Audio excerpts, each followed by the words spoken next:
Well, good morning, good morning, good morning, good morning, good morning, and good morning, everybody. Good morning, everybody. Welcome to another episode of The Morning Glow. Welcome to another episode of The Morning Glow. Got a great broadcast lineup for you this morning, as I hope and I pray that we always do. There go my sister. I want to say good morning to everybody, and this is my sister from another mother, but we got the same father. This is Zamari. Good morning, young lady. How you doing this morning? I'm a doing. How's everybody? Hey, doing good, doing good. I want to ask you a question. I'm gonna start off asking you this question right here. First, is everything good? High and a happy, elephant and lady, and porcupine proud. One of these days, I'm going to be able to say that. One of these days. No, everything's good. Everything's good. My kids are happy. Husband is Right. happy. I made chocolate chip cookies yesterday Oh my as goodness. per requested and as per mommy said she would. So, yes, my kids are happy. There's 3 dozen cookies sitting in there. Oh, mommy, I got a stomach ache. Oh, mommy, I got a stomach ache. No, because this is where good parenting comes into play because you limit your children to what they can have. Oh, there you go. There you go. Let me ask you this question, and I want to hear your whole heart on this. As a whole, and we always talk about holistically on here. We can individualize it if we want to, but most of the time we talk as a whole. As a whole, are most people afraid? Are most people afraid of tomorrow and all that it has and all that it holds? I'm not. Hmm. I mean, are we talking technically tomorrow, Tomorrow, yes, or the are we next, no, talking about just future, in the future, a future. year from now, or two Yeah, years, or whatever? yeah. When we say tomorrow, talking about the future. Most people are afraid of the future and all that the future might have hold or setbacks or whatever it may bring. Do you think people are afraid of that? No. Well, I mean, okay, because that's me, right? No, I'm not. Mm-hmm. Because I'm a dreamer. I'm always looking forward to what tomorrow brings because you never know. As they say, you don't know what the future may hold or what the Mm-hmm. future may bring. However, I believe that yes, there are some. Sure, there's always some. There's always most. There's always some percentage of people, of course, absolutely. Mm-hmm. And I mean, have you ever seen? They have these shows, or they used to anyway, about these people who had anxieties, like Mm-hmm. extreme anxieties about things, and fears, and those fears would or do cripple them to the point to where they just cannot function, right? And one Mm-hmm. of those happened to be fear of the unknown, as of Yes. tomorrow, of the Mhm. future, and they Mhm. just have trouble functioning. Now Yeah. that's an extreme circumstance, of course, and that's an extreme example, but I think it's just all in, if might not fit, but in the eye of the beholder, how you Mhm. want to see the future, and your overall mental state, and just, are you more of a negative person or more of a positive person? Are you somewhere in the middle of with some kind of trepidation? Where do you stand in that personally? So it's a person to person thing. I'm always looking forward to tomorrow, but I know that there are absolutely people who dread what the future Mhm. holds because they've never had anything to look forward to, and their life has been full of sorrow. Mhm. So yeah, I think there is a majority out there, whatever that majority looks like, that definitely are afraid of what tomorrow brings. How sad can that be? And you said something in what you were saying just now about they've never had any, I'm paraphrasing here, positivity in their lives, and they've lived their whole existence in a negative state. And a lot of times, I've heard people say, "Man, this is going too good. Something is about to happen. Something is about to mess up. Something is about to go terribly wrong, because it's going." And I've heard people say this: "It's going too good right now. It's going too good. This is too good. Is something is about to happen." So, Smart, why is it that a person will live their lives on the edge like that, walking on eggshells when it's good, thinking that something is about to happen, something is about to go wrong? There's got to be some disaster around the corner, but just what corner? What corner is it around? And they're looking around a corner, expecting for something negative to happen. Okay, Raheem, you cannot ask me these questions because I believe in a lot of mystical things, if you want to call them mystical, right? Mm-hmm. I do believe that things come in threes. Mm-hmm. So if you have one bad thing happen to you, you're more than likely going to have two other things that are going to happen to you. If things are going too good, and I have experienced this where things are just so good, everything's going fantastic. And then something else will happen that goes against the grain of that. It's almost like a reality check.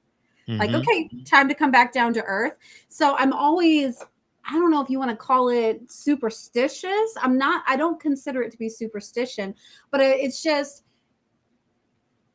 the way that my life goes. Mm-hmm. Yeah. Yeah. Yeah. I know what to look for, right? And I know the signs of, okay, yep, all right, something's got to be getting ready to happen because this just happened over here. So I do have a certain level of awareness of myself, I Mm-hmm. suppose. Mm-hmm. Now there are some people, of course, who do live in that mindset where, okay, nope, this is going too good, and they tense Yeah. up and they Yeah. wait Yeah. for it, they brace for it, right?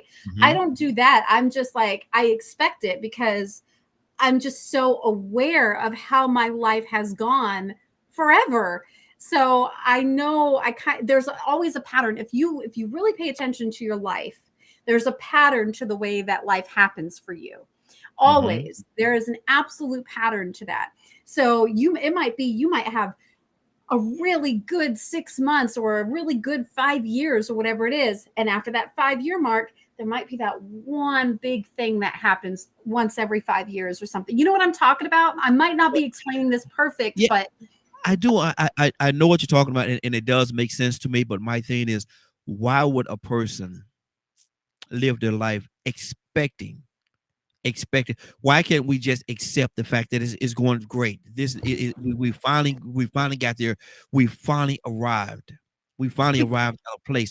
Why can we accept that instead of and it does happen instead of sitting there saying, "Well, man, this is going too good, man. It's been good for 6 months, man. Everything is going so good. Something is about to happen." And so it's almost like you're willing. It's almost like you're willing something negative to happen. maybe. But like, okay, again, for me, because I don't know how everybody else functions, right? But for Hmm. me, it's I'm not expecting it necessarily. It's I'm aware of the possibility of it. So do I look around the corners? Am I checking under the bed? Am I doing all that stuff just waiting for that thing? No, Hmm. but I am Hmm. aware that that moment is around the corner. Hmm. Like I said, I know my life's pattern and I know how things go pretty well. Not perfect, but pretty well. So I'm like, okay, something's up. Yeah. But it's not to brace yourself around every corner. That's not you're living in fear. You're creating anxiety within Yeah. yourself, and that's not good. Exactly. That's Mhm. definitely not good to live that way. You're going to end up more miserable rather than just enjoying the moment that you have of that happiness and that joy. Mhm. And that's where I was going. Why can't we just when it's good, we're gonna sorrow or mourn or whatever when it's terrible, when it's going bad. We're going to go through those moments. So why can't we just appreciate? Why can't we just appreciate when the times are good? Why can't we just get to a point where this is great. I'm loving this. And even if something does happen, I'm going to appreciate. I'm going to love where I am right now. Badger, what do you say to that, Badger? Good morning. How you doing this morning? Morning, peace and blessings. Badge, we're asking a question. Are a lot of people afraid of tomorrow? And we're talking along the lines of when something is going good, when things are going good, there are some people that say, man, this is going too good, man. Something bad is about to happen. Go, this is going too good. This is too good. So do you think people live their life in anticipation or expectation that even when it's good, something bad is going to happen? Hmm. I would guess so. Why? That's what I see most people do. Why? You got me, man. I think it's not the. It's an interesting thing to watch from the sidelines. Hmm. Hmm. Um, you know, to me, there's a lot involved with it too, because a lot of times the people that I've at least experienced that are like that are the ones that like to be in control. They can't be, because they're not in control, because they're expecting something bad to happen. If they was in control, and this is just me speaking on what you said, if they were in control, or quote unquote thought they was in control or something like that, they wouldn't expect nothing bad to happen, because they'll be able to control it. No. We ain't letting that happen today. Not tonight, not today. And so that, that's why I take Uh, that. Go ahead with your let me explanation, brother. let me control, as in controlling the way that they want to think. So Mm-hmm. like it's there might be a way better word fitting for what I'm Mm-hmm. Come on, Badger. thinking about. Mm-hmm. I understand. It's life. You can't. It's not possible to know everything that's coming, Yeah, but and why? it's not. But why? Well, But you're right. I love where you're going. Let me do this. But why live your life almost willing something bad to happen when things are going so good? because control. It's illusion. All Mm-hmm. right. Every time there's this pattern in my life that if something good happens, something bad happens. So Wow. I'm just gonna make myself, uh, just always prepare myself for that bad situation to happen. So I'm gonna control my thoughts to expect that all the time. Mm-hmm. But even in that, are you fully appreciating the good thing that happened, because you're in anticipation of a bad thing coming? So you're not really appreciating the good. When I would have to assume that is very possible. Um, and because that's just I've seen a lot of people do it, and it became such a norm in my childhood that I was just like, okay, if it happens, it happens. I don't care anymore. Mm. So it's hard for me to relate to something like that. Wow. And see, and that's the thing that I'm talking about right there. A lot of times people make themselves so numb, or live in preparation of this negative thing happening to them, even when they're in a good time, in a good space and time. They're really anticipating something bad happening, because I've heard so many people say it, and I get on them too. They say all the time, man, this is going too good, man, this is too good. Something is about to happen. Something bad is going to happen. And it's like they're calling in a negative instead of Eh, appreciating the good things that happen. if you want to call that stuff in, that's on you. But they do it all the time. I You said understand you that. said you do it. You say you do it. What? You said that you do it. You said that every No. time, Badger, what you listen to what you said.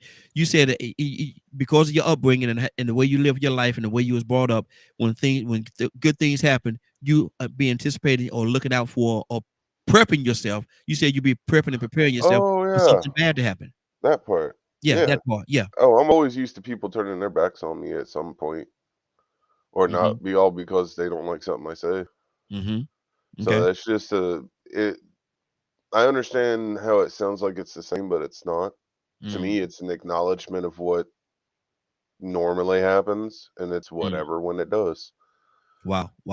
Okay. Let me. So Mhm. Good deal. Go ahead. Finish your thought, brother.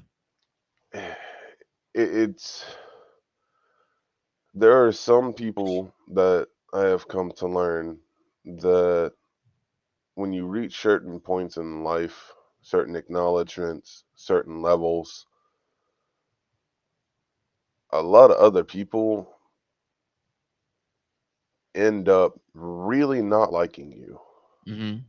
I think that's a little different from what we're So talking there's about. always there's that's why I said, Mm-hmm. you know, the conversation me and you have had on it's not the same. Okay. Let me go to Ryan. Ryan, good morning, sir. How you doing this morning? Doing good. How are you doing? Hey, doing well. Why sound like you? Why sound like you in a bubble or something, brother? I'm in my office. y'all got some acoustics in that office, brother.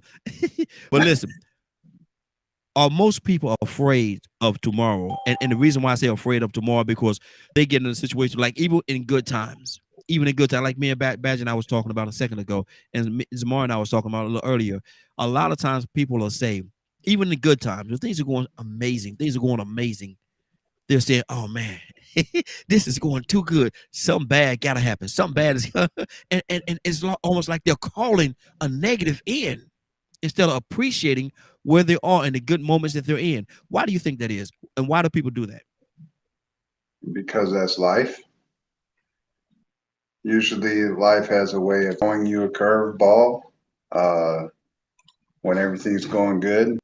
You know, you think about, they always say things come in threes. So anytime I see like a celebrity or something like that die, I said, all right, who's next? It's going to be two more. And it's never been proven wrong. That's sad to say. But you know, it's weird. Like life has this way of throwing stuff at you that you're never truly prepared for. And even when you're having those good times and everything seems to be going well and things are going great, there's always just this, for me, there's always this thing looming in the back letting me know, hey, it's good for a minute. You know, it's something finna happen. Just be prepared. It's almost like an internal preparation tool, if you will. Yeah, but see, even with that, and this is why me myself, this is the way I tackle. Everybody tackle it the way they want to tackle it. But even with me, even with that situation that you're talking about right now, I'm not sitting there looking. I'm not preparing or prepping myself. You know, if something bad happens to happen, I got to do what I got to do in my life to counteract that or to make myself go through that moment.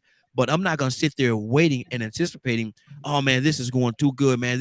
No, I'm going to appreciate that energy that I'm in right now.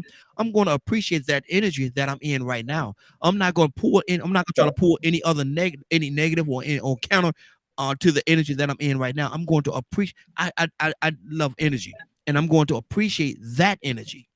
I'm not going to say, well, man, this is going too good. something has got. I'm not gonna go around telling everybody or telling people that it's going too good. Something's gonna happen. Because I've been around people, they'll say that, man, this is going too good, man. This is going too good. Something is about to happen. Something about to mess this up. Something is about to mess this up. See, that's negative energy. That's negative energy. I don't wait or anticipate on the negative. It's I already know. So it's I'm enjoying my moments, but I already know because that's how life is. But it's like you used to be a CO, so you're sitting in booking and everything is quiet and nothing's happening, and then somebody come up to book and be like, "Man, it sure is quiet tonight," and then you get up, or at least me, I get up in their face and you say a word. What you mean? You don't use the Q word up here. That's like you using a cuss word and open the gates. And every time somebody would come up there and use the Q word, booking would get slammed with people getting brought to jail every single time. It's like the universe heard the word quiet. But see, and that's exactly my point. Why even put that into the atmosphere?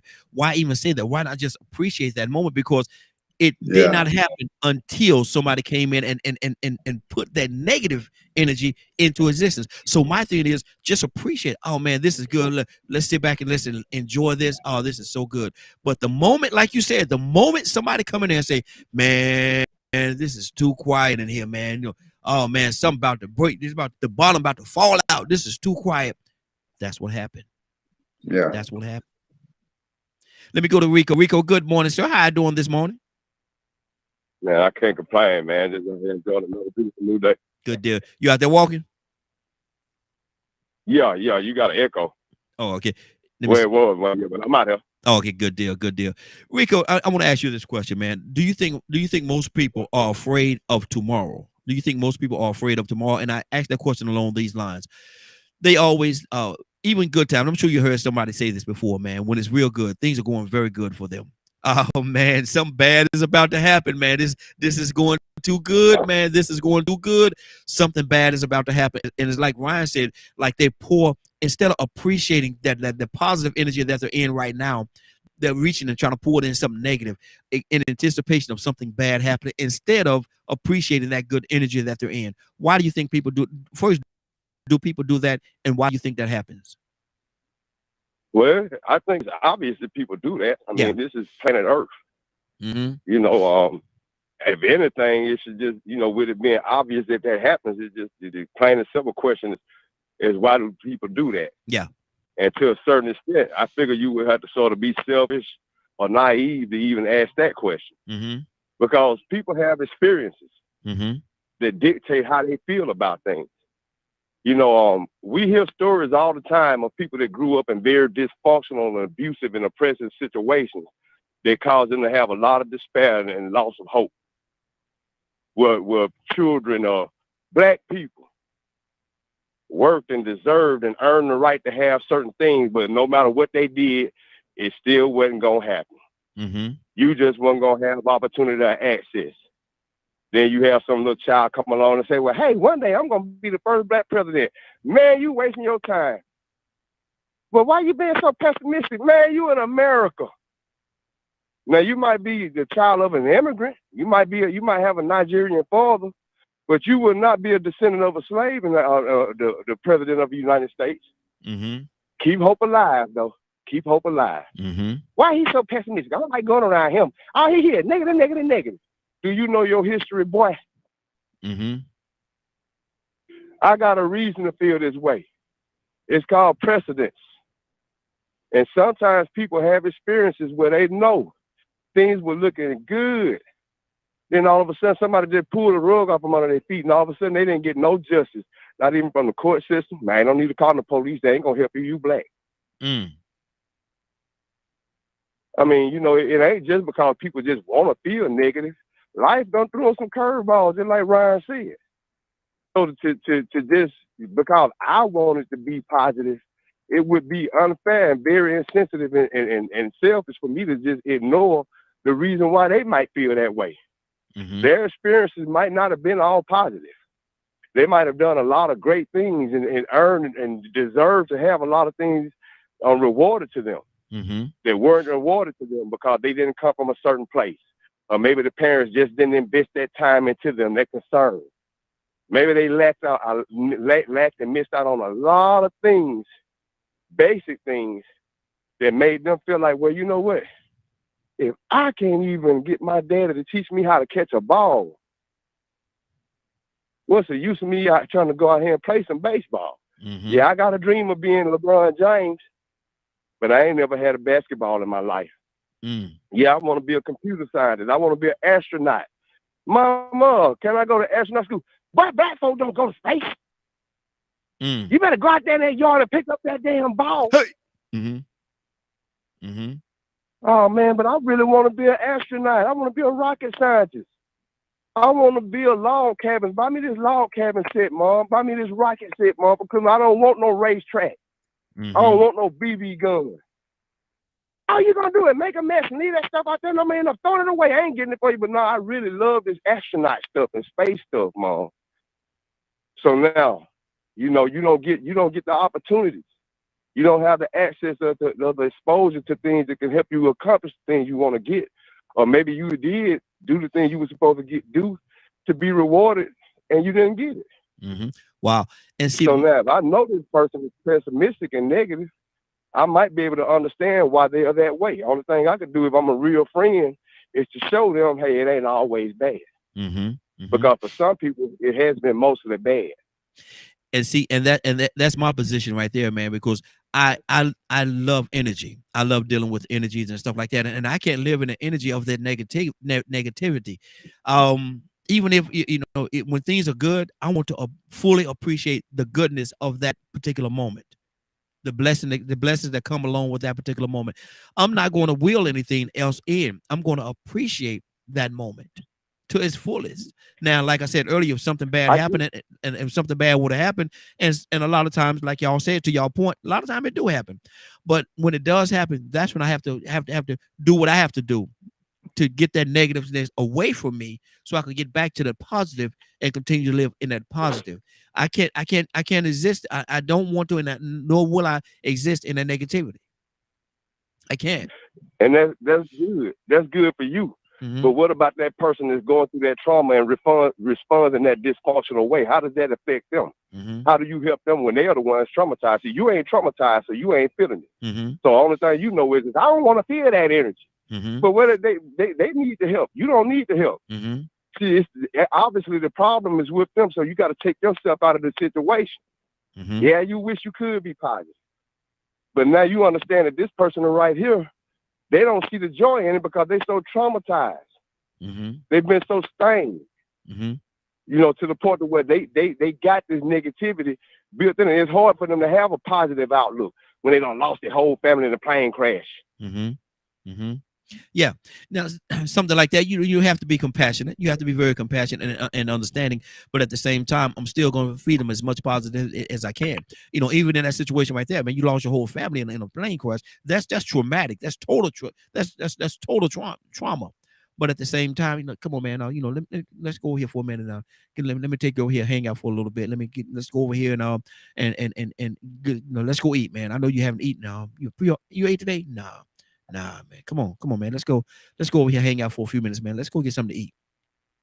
And while you See, now that understanding is totally different because Yeah. now that's showing that you are understanding and it ain't bothering you as much. The reason why they pessimistic. See, at first it was all about you, but Mhm. now you don't flip it around and it's all about them. Well, hey, let me think about how they feel.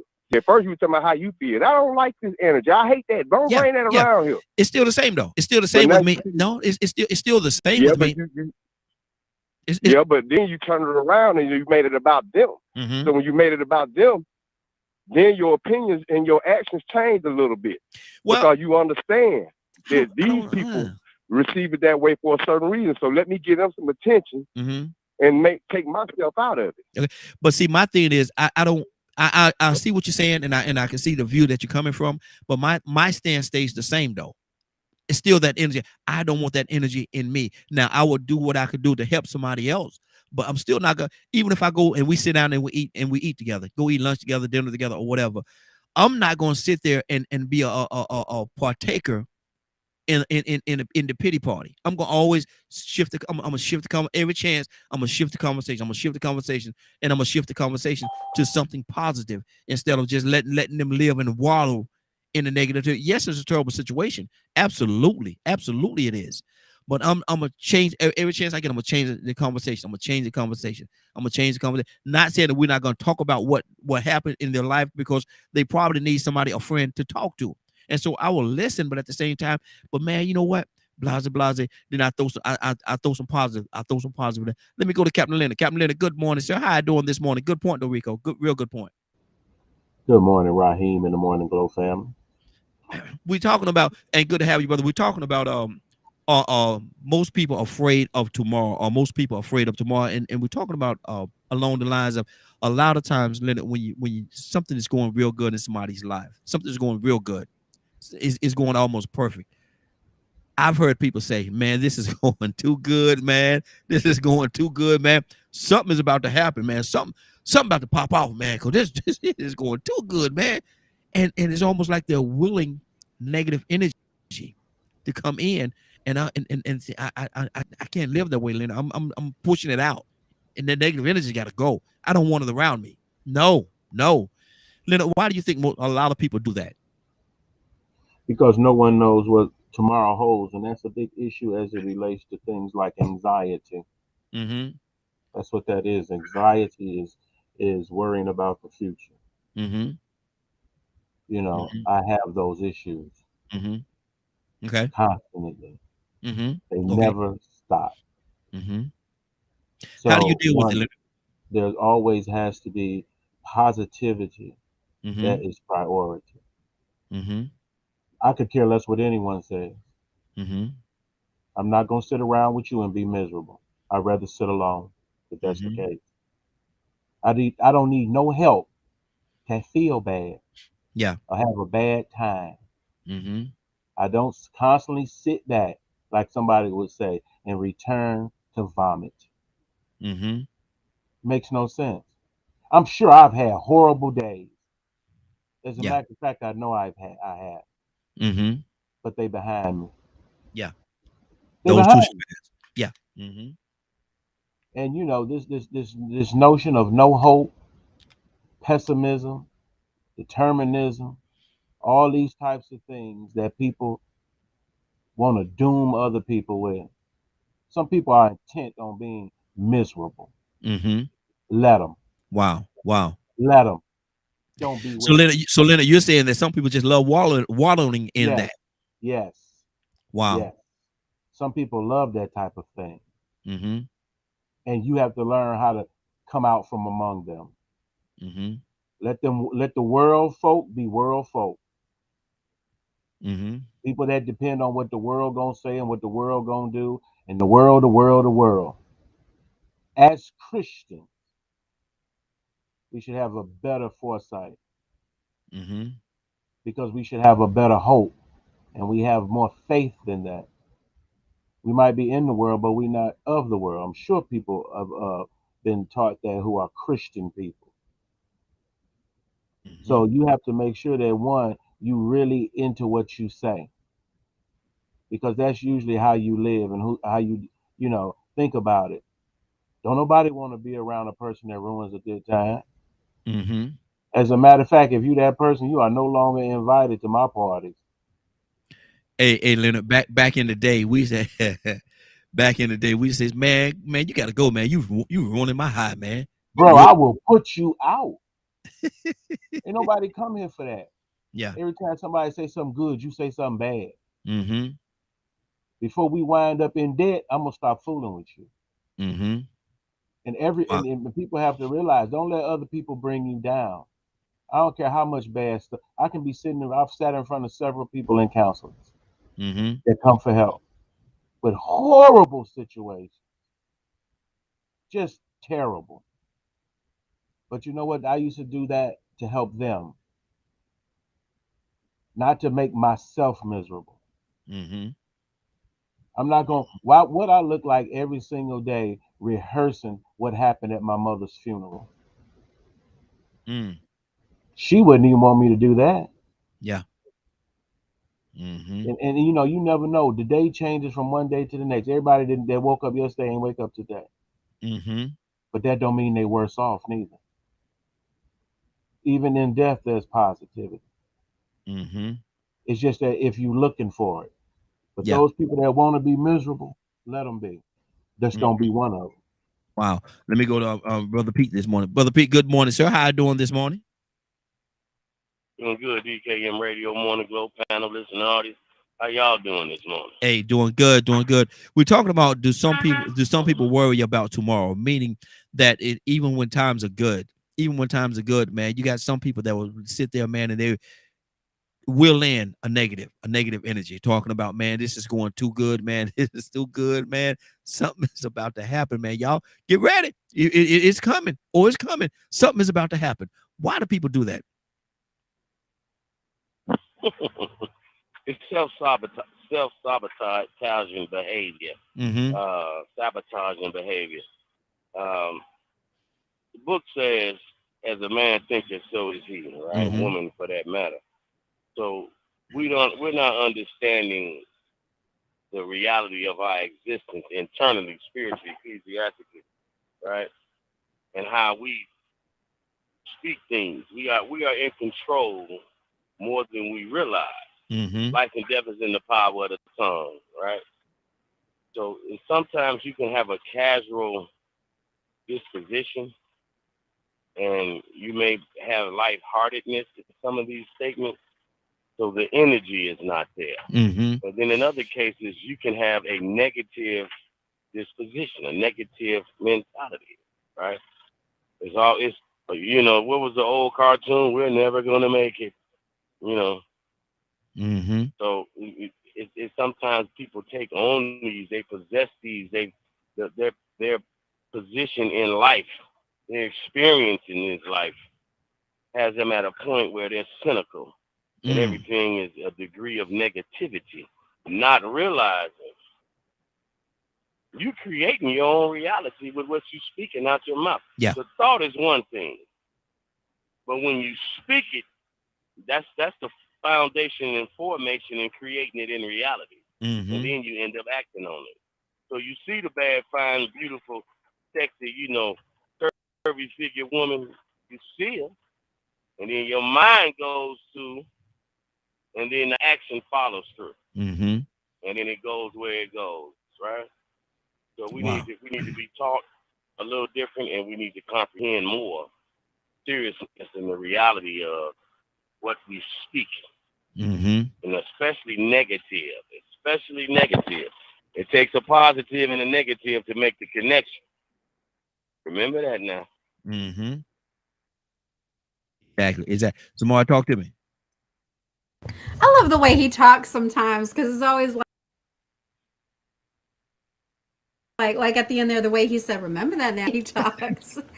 But I don't know. I had to step away for a minute. So are we still on the same subject, same Yes. line Yes. of thought here? Okay. Mhm. Yeah, I don't know. I think he just said it too with the power in our words, right? There's power in your words, and I am a firm believer that you absolutely, like we've been saying, oh, never mind. I got distracted. You can speak it into existence. Sorry, I lost my train of thought for a second. Mhm. Speaking that thing into existence, and that's something with I do sometimes. I catch myself doing it sometimes, right? And then of course love my husband. Thank God for my husband because he'll correct me on it. He goes, "Why are you speaking that?" But then I do the same thing with my children. Children will be children, kids will be kids. They will say things sometimes just out of, anger in the moment or frustration or whatever. And they might say something completely off color because they're mad at their sibling. Like, I don't even know, just something ridiculous. Like, saying something about one of their siblings getting hurt or dying even, and I'm just Mhm. like, no, don't see that.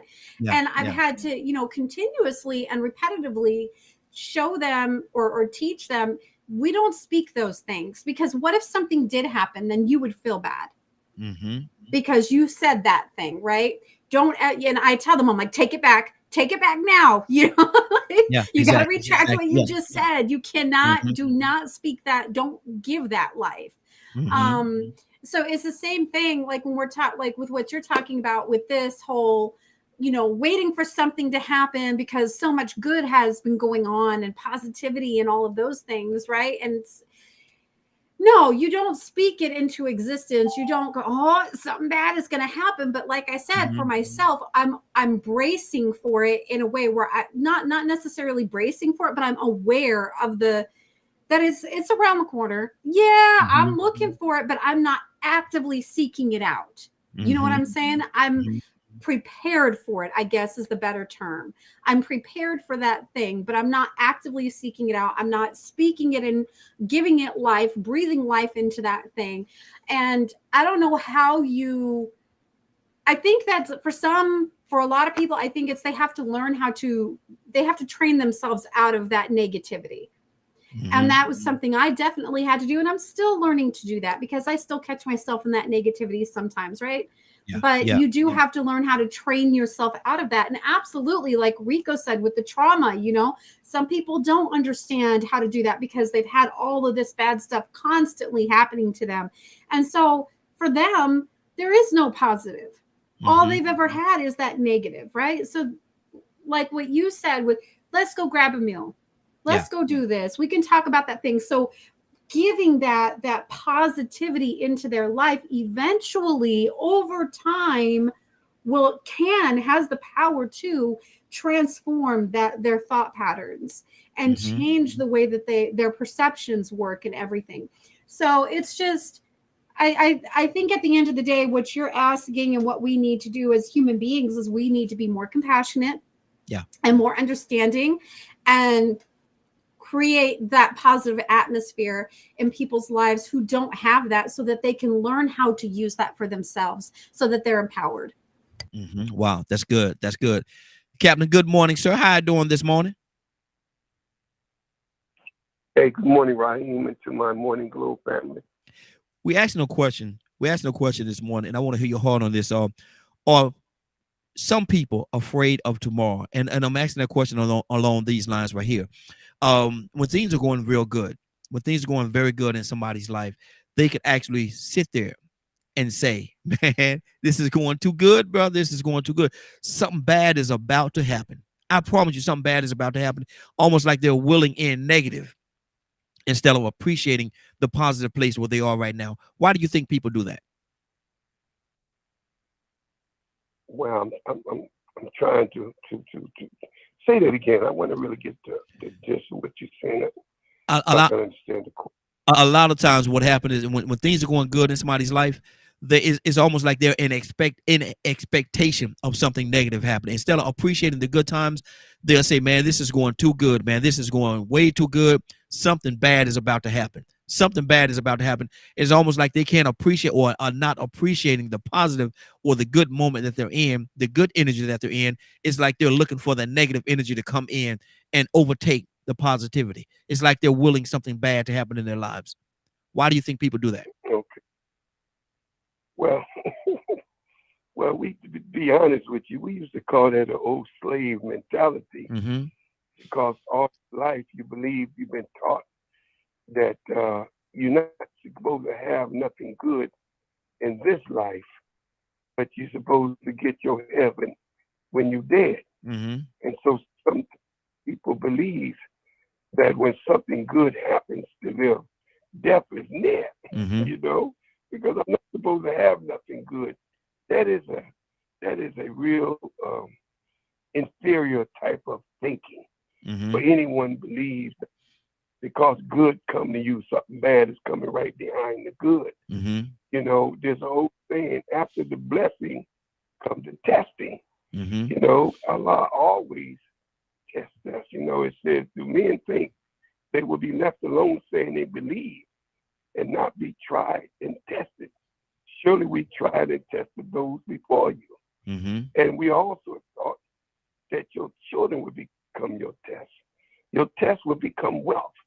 Your test will become popularities. And these will be the things that would be tested. Well, if we get successful in life and we believe that, you know, we're not appreciative of the success and we believe that something bad is going to, that is really a inferior mindset.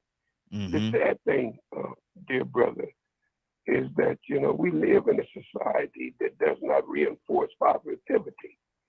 Many of us have family members or live in households where, you know, you have parents that reinforce positivity, and then you also have households where you have parents that does not reinforce positivity. It all depends on what kind of environment or home that you grow up in. We all know that you can look at single parenting homes and a mother struggling to make ends meet. She's not that educated, and unfortunately she got 2 to 3 baby daddies, and you know, and so she passes on the negativity to her children. Let me give you a good example. This just happened to me yesterday. You know, I have a family member that want to give their child a name that has meaning. And he asked the name, he looked the name up, they had a dream, and the name meant, you know, wise counselor. And everything was positive about the name. And the father wanted, he's a young father, he wanted to name his son, who ain't born yet, that name. But here's the sad part. You could take a name with a great meaning, but if you do not guide that child into the name, so you can't say your name means wisdom and your child is dumb and is all outdoors. You know? Yeah. You know, if you're not guiding them into wisdom, you're not guiding them into knowledge, you beating them down every time. Boy, you stupid. But then he got a name that means wisdom. So I realized that we are very ignorant when it comes to how to raise our children to be positive. So when things of positivity come to them, they expect it, they deserve it, and guess what? They claim it. But it's sad because everything you look at on social media, it's almost like ignorant is a choice today. And there is no reason why we should be ignorant and making ignorant decisions when you have so much knowledge, so many brilliant teachers out there on social media. But the reason why we continue, because ignorant is easy. To be nobody don't require nothing. Yeah. And so therefore, I do believe, dear brother, that we have to be able to create the kind of positive reinforcement like we're doing on this show. But we have to create the positive reinforcement in our communities. Yeah. We have to be able to give our young people a better way of life by giving them something to strive for. But when you look in the hood, man, it does not reflect positivity. Look in the hood. Yeah. So if we want to start somewhere, well, let's start creating an environment that reflects the positive thought that would elevate our young people, that you don't have to live the life that you live. Look over here in this community. Look at it. Oh, I love that. So I guess I went a little further than what you asked. I hope I answered your question, dear brother. Absolutely. Absolutely. Leonard, what's on your heart, brother? Talk to me. I think it's good to understand what Captain Dennis said, because you have to. I would say this is the closest thing: is get yourself together. Yeah. Straighten yourself up. We often talk about in the Christian community the story of the prodigal son. It wasn't nobody telling him nothing. He came to himself and realized he wasn't living up to his potential. But he knew where he could get back on track. See, a lot of people deny that because it takes so much work to get things. Think about folks who have really made messes in their lives. Messes like had babies by folks they didn't love. You probably don't did some time in jail. All types of things that happen. You gonna stay there in that same mindset for the rest of your life? I mean, it's at some point, like people will say, well, it ain't that easy. Never said it was easy, but you do want to get better, don't you? Like I say, you do want to be healed, don't you? Because if you don't, let me know. I kick the dust off my feet and keep moving. Yeah. Yeah. But what we got to stop doing is we got to stop just thinking that it's all good. I never really liked that phrase. And it became it's all good. And we were saying that a whole generation, and look at us. It wasn't all good. A lot of it was just terrible. But when you get to the point where everybody wants to go the way of the world, where do you think the desired outcome is? It's not that I want everybody in the world to be Christian, but I would want everybody to treat everybody else decently, or at least as you would like to be treated. Exactly. All that other stuff people fighting about and all this other stuff, you should seek resolution. It say, blessed are the peacemakers, not the ones that just want to continue to always be in a fight, always come with something terrible. You ever had a conversation, you trying to make amends, and then somebody, after real good work has been done, somebody come and say, but I still say. Yeah. Or, well, I just need to say this. We just found the bad apple in this barrel. Exactly. 508-924-3521. 508-924-3521. We're talking about our conversation today, and we're gonna switch up in a little bit. Are we afraid of tomorrow? Do people always anticipate, even in good times, anticipate something bad or something negative happening? Badger, you say you had something? Yeah, this topic's actually brought something to my mind that I've been thinking about for a couple of weeks. Stay on topic now. It is just a different direction. It's not on topic, damn. That's not on topic, brother. Go ahead. Folks, a lot of folks in America live in insanity, continuing to do the same thing and expecting a different outcome, Mm-hmm. like trying to prepare themselves for what's to come. Mm-hmm. It's re-electing the same human beings into the same positions, expecting a different outcome. Mm-hmm. That is insanity. And the part that drives me, the part that gets me the most is it's almost like folks expect it by electing or doing the same thing over and over, that a different outcome will happen. And it's an interesting observation looking at the situations.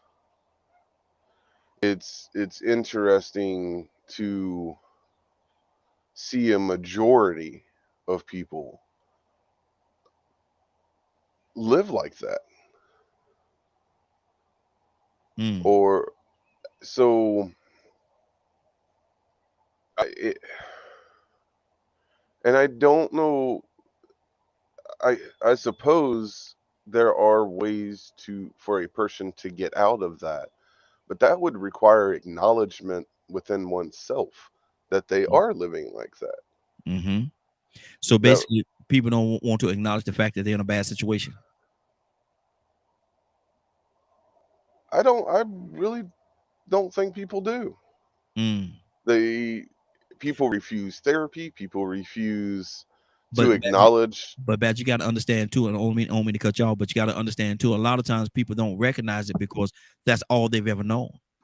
If a person is growing up in a terrible situation, and that's all they've known their whole life, and they think a lot of times they'll think it's normal. Everybody lives this way. This must be the way that everybody lives because this is the only life that I've known. And so you got to be real careful as to how we got to be real careful how we deal with this part of the conversation right here, because a lot of we can't tell them that they're wrong. It's wrong the way that they're living. We can say that much, but that's all they know. That's all they know. Well, I agree and I disagree. Because if I've learned anything about walking a spiritual path, there's always these opportunities or these situations that appear in people's lives that can provide them a door and all they have to do is walk through. Not always, brother.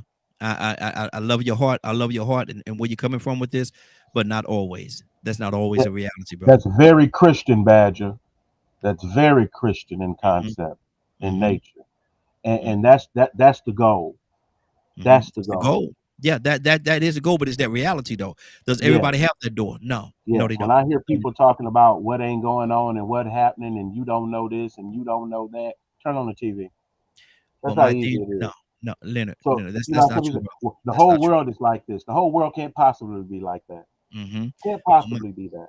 But my thing is, brother, when you find somebody that's in a situation, see, I don't know where y'all coming from with this, because I could say that I've met people, I know people that has been in a terrible situation, man, and they think that that's what it is. I've seen people that we've had conversation with people even on this broadcast where they talk, either themselves or other people had been in terrible situations, and they didn't know that there was another way. They thought that had been in those situations. If a person is raised in a situation, raised up in a situation, a very negative situation, and they're, I ain't gonna say trapped, but they feel as though they're trapped or they're living that existence. But you can't tell me that they just live in that existence because they want to. Nobody wants to be hurt. They want to. But my thing is right here. No, you did not say that they want to, but at the same time, you cannot say I don't think, this is just me talking. I could be totally wrong. Well, I don't think that you could tell a person that there's a door right there. Just walk through that door and you ain't gotta be in this pain. You ain't gotta hurt no more. Nah, man. It don't always work that way. sometimes the people cannot find the door. You know, I mean, there's so many different elements that goes into this whole situation, this whole scenario. Rico, talk to me, brother.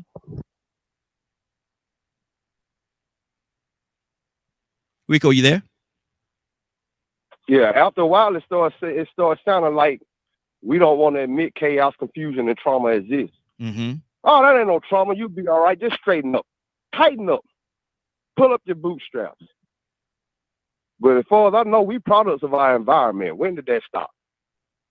Products of our environment. Mm-hmm. And then we have lessons that we have to live by. You know, sometimes we hear this thing called, there's a pro and a con to everything. But for some reason, human beings like to flip that switch off after they hear it, because most human beings suffer from short-term memory. They don't have long-term memory. Yeah, they don't have long-term memory. They just remember what's just immediately happened. Mm-hmm. So, you know, I look at this situation. This sort of sounds like parents just don't understand. For the past month or two, we've been hearing about these teenagers having parties after the prom and this and that, and getting shot up. But for the past few years, it's been going on. Predominantly black schools, having graduations, turning to shootouts. Good occasions turning to bad. Unexpected. Leonard said it earlier. The unexpected. You don't know what's going to happen unless you had a premonition. And unless you used to seeing that them premonitions come true, you don't know what to expect. Because there's a pro and a con to everything. We've seen people win the lottery, celebrate, be happy, and think that the rest of their life they was going to be good. Then you get in with them about 5 years later, and their life turned totally upside down. That money was the worst thing that could have happened to them. Mm-hmm. They didn't expect that. If somebody would have told them, hey, man, you better be careful. You're like, man, you just being negative. I don't want no negative party poopers around me. Get out my party. No, man, I'm just trying to let you know. So now here it is. Graduation night. For the last month, we've been watching these little black kids shoot up each other party and then bury 3 or 4 people at a time, from Alabama to Mississippi. Now, your child want to go to a party. Well, baby, I think we just want to have you your own party here. Why I can't go party with my friends? What the party going to be at? It's going to be a such and such house. No, I don't think that'd be a good idea, because the atmosphere nowadays, you don't know what to say. You're always thinking negative, mama. That's why I hate y'all. Well, wait a minute, this graduation, we just celebrate. But they want to go to that party that bad. Mm-hmm. You're thinking negative. You're being pessimistic. No, I'm thinking about experience. I'm thinking about the atmosphere, the environment, and what's going on these days. And I'm thinking about taking precautionary measures just in case this might turn out the same way, because we don't know. We don't know what to expect. I can only imagine having a friend that was maybe a victim or a witness at that Las Vegas shooting, mm-hmm. and then inviting them to a concert and expecting them to be calm and patient, mm-hmm. without looking around and looking up in the rafters. You ever heard somebody say, well, you know what, man? I mean, this is the culture we live in. How have some people been rewarded for marching and standing for peace? They got killed violently. I wonder, did they expect that? But that's the world we live in. So if somebody was to come and tell you, boy, you better shut up. They're going to fire you. Boy, you better be quiet. They're going to kill you. You talking about peace? That war machine is going to come after you. You got too much of a platform. Slow down, brother. Mm-hmm. Man, you know what? You just being negative. I'm going to be all right. I got God on my side. Everybody going to kill me. Okay, well, what about Martin Luther King Jr. and John F. Kennedy? They don't even care about your color, boy. Mm-hmm. Man, there you go. You being negative. I don't need no negatives around me. You know, I told you about the time that I saved that little kid that fell into that hot tub. Mm-hmm. I had that gut feeling, that funny feeling. But, you know, I went ahead and went along with it. There were different times I had car accidents. Some told me, don't leave the house today. Don't leave the house today. But I'm like, man, there you go. You thinking negative. You being pessimistic. Leave out the house. Don't go a mile from my house. Have a wreck. Mm-hmm. With the police. Wow. I knew something was going to go wrong. You know, sometimes you have to go with that, the pessimistic sense feelings, them spidey senses, them little gut feelings. Mm-hmm. Yeah, they might be negative sometimes.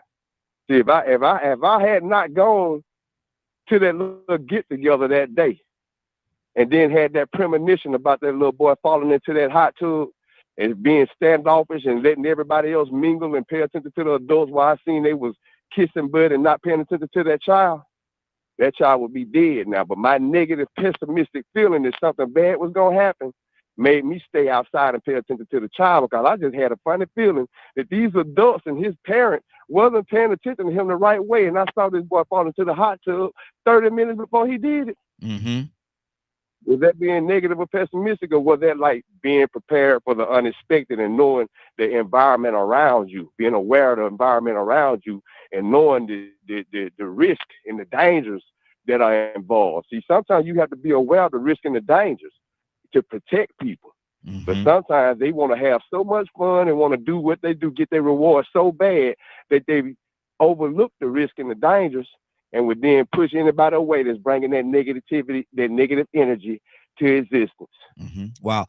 And so that's how simple-minded we get. So sometimes parents just don't understand. Wow. And see, and I love, and this is way out Wednesday today, but you know, and it's, I know it's going to get a little testy. It might get a little testy here, but at the same time, man, we're dealing with all angles of this different thing, man. And so I love the fact that we coming at it from different angles, which is I think is a good thing. Ryan, what's on your heart, brother? Talk to me.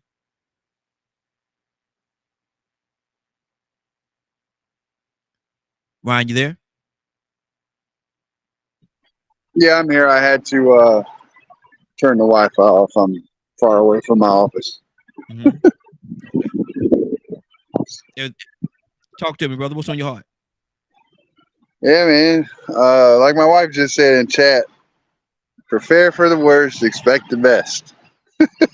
That's most people's MO, I guess, nowadays. If I remember correctly, I used to talk about, I guess you would call it a parable in the Bible, because it seems like one, where they talk about the oil lanterns and making sure you got oil or you finna be left in the dark, basically. And to me, that's one of those ones where I sat and analyzed it for a long time. I'm like, this is basically a statement to be prepared for the worst at all times. And you know, it just seems like that, right? Like we've had certain conversations on the show where I'll go out and try to have a good time with my wife, but I got to sit down at the table facing the door because I don't know who's finna walk through that door. Yeah. We're out here trying to have a nice meal, and I'm enjoying myself. Huh? Our trannies look please. Okay. But I'm waiting for someone to walk to that door and do something dumb, and then I'm gonna have to retaliate and do something even worse. So you know, I guess it's really just for me, staying on guard is a mindset, and that's the way I've always been because of my upbringing. You know, I walk out the door growing up as a kid, I got to look both ways, not because I'm looking for a car, but I'm looking for the next person to jump me because I'm not supposed to be in this neighborhood. You know what I'm saying? So I guess that's my upbringing, right? Even when I would be out here in the suburbs with my grandparents, it was the same effect around people who have the same skin tone as me. So you they took treat me different. You took it everywhere you went. It became because no matter where I went, I was treated exactly the same. If I was in the hood back home where I grew up, I was getting jumped because the way I look. Come out here to the suburbs, they want to fight because I came out here from the hood. They want to see what I'm about. So it was a constant battle of stay on your guard. Nobody's got your best interests at heart except for your grandparents. Not even your mama got your back. Wow. And that was true. There's so many layers on this thing here, man. There's so many layers on this thing. Let me go to Brother Pete. Pete, what's on your heart? And then we're gonna go to Willow. I almost want to give my brother two, 3 of my minutes because he said even his mother did have his back. So then the next question would be, how did that affect him, and how does that affect him currently? And they go to proof of some of the statements that's been made. The question was, stay state it again, please. Do Why do people always expect in a nutshell, why do all people always looking for or expect the negative to happen, even in positive times? Right. Yeah. And it like I say, it's the illusion of real confusion. That's what it is. Or another part of it. Right. Mm-hmm. I mean, if you sit down for a second within yourself, if you're at a point in life where you can even ask yourself this question, what point of your life do you not want to enjoy? But are we asking ourselves that question? Are we even trained to ask ourselves that question? Because that can set us on the foundation to understand that, listen, you could call me all kind of stuff, disrespect me and all that, but it's on me how I interpret that though. Mm-hmm. Because I might hear you saying I'm the greatest person you ever met in your life. Not that I'm the nothingest person you ever met, but I'm hearing you say you so concerned and enraptured with my fantastic, wonderful existence that I stay on your mind. Mm-hmm. So all that mess that you was projecting missed me, right? Because I refuse to receive it. Mm-hmm. But that's the power that you have. But are we taught that? Are we conscious of that? Why are we always in the doomsday mentality? Well, there's forces, spiritually and naturally, at work at the same time. When two people are in each other's presence, it's something that's always taking place. One is influencing the other. Mm-hmm. It's just the way it is. But are you aware of that? You see what I'm saying? Are you conscious of that? We had a genre called rhythm and blues. Rhythm and blues. Rhythm, a beat, right? A sound at a certain tone, a certain pace, certain volume, and blues. Oh, baby, I miss you so. Oh Lord. Oh Lord. Lord. But is it negative or is it positive? Maybe you've never been in love like I've been in love. Maybe you never felt the things that I felt. I love you. I love you. Lord I Jesus. can't live without you. Really? Can't? Come on. Mm-hmm. See, is it a setup? Is it a setup? I love a whole bunch of the music, so let's be clear. But my point is, I interpret it the way I interpret it, right? But it's still the point being made is, was it a negative element to the music? Mm-hmm. When you get into the science of music, I'm telling you it is. It is, right? Mm-hmm. But then how's that affecting you? Yeah. You turn on some jazz, it might have you put your feet up. You turn on some real gospel music, not this hollering and screaming disco gospel they have out today. You know what I'm saying? Because I can play a lot of this gospel music in the club right now. Yeah. You know what I'm saying? Yeah. And you pretty much wouldn't even know the difference. We just talking about the Lord. Anyway. Mm-hmm. So, mm-hmm. Put on some real gospel music. It's gonna calm your spirit. Mm-hmm. Exactly. Right? I could put on some Iron Maiden and some Black Sabbath, and it's gonna rile up your spirit. Mm-hmm. See, I could put on some country western and a true country western, and it's gonna have you wanting to get close to your woman. Mm-hmm. Right? You put on some old school, R&B, right? It's 70s, the early 80s, late 60s. Boy, you about to make love to a woman straight up. Mm-hmm. See what I'm saying? Yes, the motivations of it.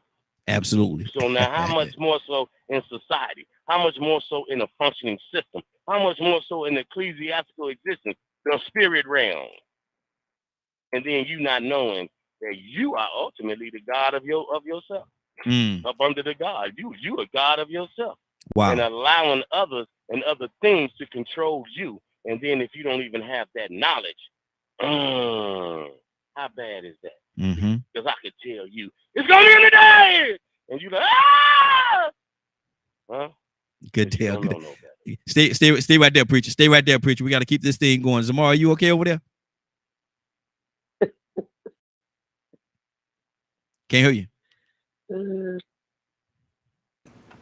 Sorry, I muted both mics, the ones on the screen and then mine. No, I'm just enjoying his take on it. He's got this extreme theatrical side, and I love it. I love it about him. He'll scare you. He'll scare you all of a sudden. You say, "And you got him." I love it though. I love what my he brother. brings to the table. Yeah. I love it. Absolutely. Bye, babies. I love you guys. I don't even know where we are. I was so enraptured with what he was going out with all that. Listening, but won't even hearing. Lord, my Jesus. Lord, my Jesus. Let me I'm go. listening. I mean, so I don't know. He threw me off. He completely threw me off. I don't know. I don't know. It's a good topic though. You know, it really is. This is a great topic. But I mean, you know, to man, when we don't even know if we're coming or going anymore, if we're up or we're down, left or right, you know, I mean, we got that. This is where the balance of it all comes in. How to balance these things out in our life. Absolutely. We have to do that. And we say we have to, but every individual has to learn how to do that for themselves. No one else can teach you that. We can tell you how we do it. Yeah. You can have 20 different people tell you how they do it, but are any one of those 20 things going to work for you? Or is it going to be a piece from each of those and you put that together to create what works for you? We all got to find that balance in some way, somehow, in order to level ourselves out to where we're not caught up so much in the chaos of what's around the corner. And we still have our piece of enjoying the moment right now. That's what we got to do. You know, I mean, but you can't teach that. That's something you have to learn yourself. Exactly. And Willa, I did not forget you, Miss Willa. I just saw Zamari on a video, and she had this look on. I said, let me go see what's going on with Zamari right now. And so that's why I didn't come to you. But Willa, what do you say to this whole situation? We're talking about are we afraid, or most people are afraid of tomorrow? Meaning, do they live their lives even in good times when things are going absolutely amazing? You'll hear them say, "Man, this thing going too good. It's going too good. Something bad about to happen. Something bad is about to happen." And they live their life in anticipation, wishing and hoping and looking out for the negative, even when there's positive energy around them. Why do people do that, Willa? So what you're saying is, why do they live in fear? Basically, yes. They live in fear because they live in fear because of they don't have any faith in what God can do for them. And I'm saying that because of the times that we're living in. We're living in those perilous times now more than ever. And it has been spoken in God's word. If you go into 2 Timothy and you read that, I want you to read the whole chapter, not just the scripture. Because we're in those times. We're in perilous times. And I was listening to Rico. Those things just didn't haphazardly happen. First of all, Rico was obedient. He was obedient to the word. I remember that one time when he told me he was sitting at a bar and some man just came up to him talking. That didn't just happen haphazardly. Yeah. God set that in place for it to happen. Our problem is that our disobedience took us out of the realm and the order of what God set before us. He already told us, pre-warned us, Raheem. Come on. That we're living in a supernatural world. This is a spiritual world. And he gave you the tools and the armor to have in order to live in this world where you don't have to be fearful about a man that can take your physical body, but he can't take your soul. He tells you that. He said, don't be afraid of the man that can physically take your body. He said, but be afraid of the one that can take not only the physical, but also the soul. And we don't listen because why? Again, we can choose how to live how we want to, even though the one who made us and told us what we're supposed to do, we are disobedient. When we hear his voice, we don't know it's his voice because we don't have a relationship with it. If you had a relationship with it, you'll know what he's saying, how his voice sounds when he's talking to you. He pre-warns us all the time, Raheem. I know. He said, don't go down south, east. You go down there all the time. this time take that round turn. Yeah. And go that way. Mm-hmm. And then later on the news you hear, man, it was a shooting on Southeast. Yep. And you be like, wow, Mm-hmm. I almost went there. And you never thought or took it to the fact that God saved you because he wasn't ready for you. Mm-hmm. So don't live fearful, because I've seen on the news where people were in their own home, not bothering nobody, and bullets came in the window or came in the walls and killed somebody. Mm-hmm. One man was on the second floor in his shower, and a car went all the way up to the second floor, and it was an accident. Healed in the shower. Wow. So no, you can't live fearful. You gotta live by faith. Mm-hmm. The Bible says in Galatians 5, you go in there and say, how you gonna walk? Are you gonna walk in the flesh, or are you gonna walk in the spirit? Mm-hmm. Well, in the spiritual world, I want to walk in the spirit where I can't see those things that's around me that's gonna harm me and do things to me. I got somebody to do it for me. Mm-hmm. Wow. That's what's on my heart right here. Good deal. Good deal. Now watch this. Watch this. Captain, talk to me, brother. You're gonna, why you call me out the way? What is it? You know, I mean, I just got to, I mean, she should just drop the mic. All Willa need to do is just drop the mic. Yeah. All right? Yeah. We Yeah. just need to wrap it up and all of us go home. You know, I mean, listen, what I love about my sister, she gonna bring you scripture, man. She's not gonna go and say nothing that is not backed by the word. Mm-hmm. When I was listening to my sister, I mean, let me tell you something. My man Pete, brother Pete, listen, you are one of the greatest announcers. If I started something, I need you to announce my program, I'm gonna get brother Pete because he got that voice. Yeah. Yeah. Yeah. And you know, if we need somebody to really put a video of it, you know, I mean, we have on the line some most brilliant minds that I do believe that has been assembled. Mm-hmm. I have learned from my experience that I had to see God for the first time. I do, but you know, I don't know, maybe because now I have a great appreciation for life, all right? Mm-hmm. I'm able to see God in everybody now. Yeah.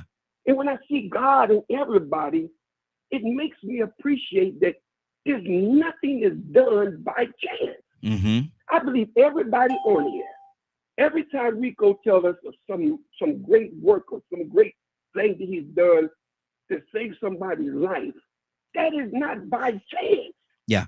Yeah. That means Rico is somebody to me, to God. Mm-hmm. He's somebody to God. Yeah. And even though he may not believe it, or maybe we put too much on ourselves, and we have a problem accepting who we are as it relates to our role in life with God. But the people that's on this line, it's not a coincidence. Mm-hmm. It's not a coincidence. That means we have on this line brilliant men and women who have solutions to problems that people are going through. Yeah. Now, how do we take what you say? How do we take everything that you say and use this brilliant mind? The first thing came to my mind, Brother Raheem, is if we say we believe in God, and we say we do, Mm-hmm. but you know, men judge you by your mind, but God judge you by your heart. Yes. Absolutely. The mind don't rule the heart rules the mind. Mm-hmm. So the Bible says you got to love God with all your heart. Come on.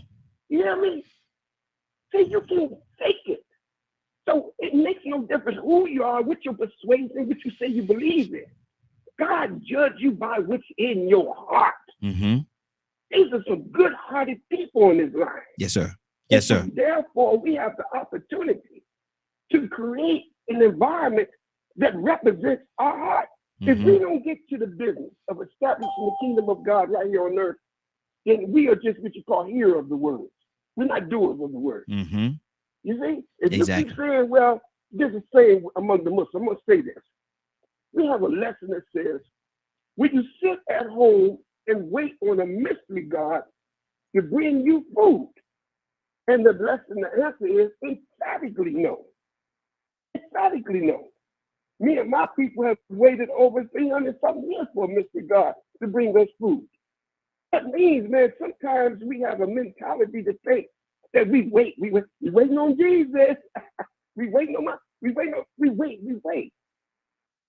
No. Get busy.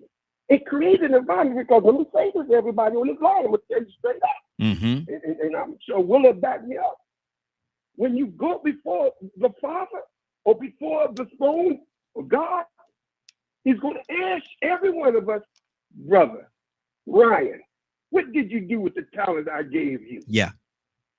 Somebody, what did you do with the talent I gave you? Hey, Rico, Raheem, Badger, what do you do with the talent that I gave? Are we going to say, well, Lord, I put it under the, I buried and I waited on you. What are you going to do? God gave every one of us and I thank Raheem. Yes. We're using it. Yes, sir. I think we really, really using the talent. Absolutely. And thank you for giving me this great opportunity to participate with such brilliant, good-hearted people on this line. And let me say this to everybody. I don't care what you think. I love you, and ain't a doggone thing you can do about it. That's what's on my heart, right? Good deal. Good deal. Let's keep this thing going. We got our Cassandra. Good morning, Cassandra. How you doing this morning? Good morning. Cassandra, we're asking a question. Do most people or a lot of people afraid of tomorrow? And the way I'm coming from that question is this right here.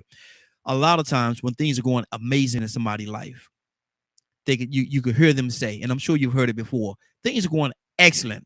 Life is great. Energy is good. Man, y'all got to be careful, man. This thing going too good, man. It's going too good. Something bad is about to happen now. Yeah, it's going too good right now. Something bad is about to happen. Cassandra, why do you think people do that instead of appreciating the goodness of the moment? Fear of the unknown for most people. Just think about that.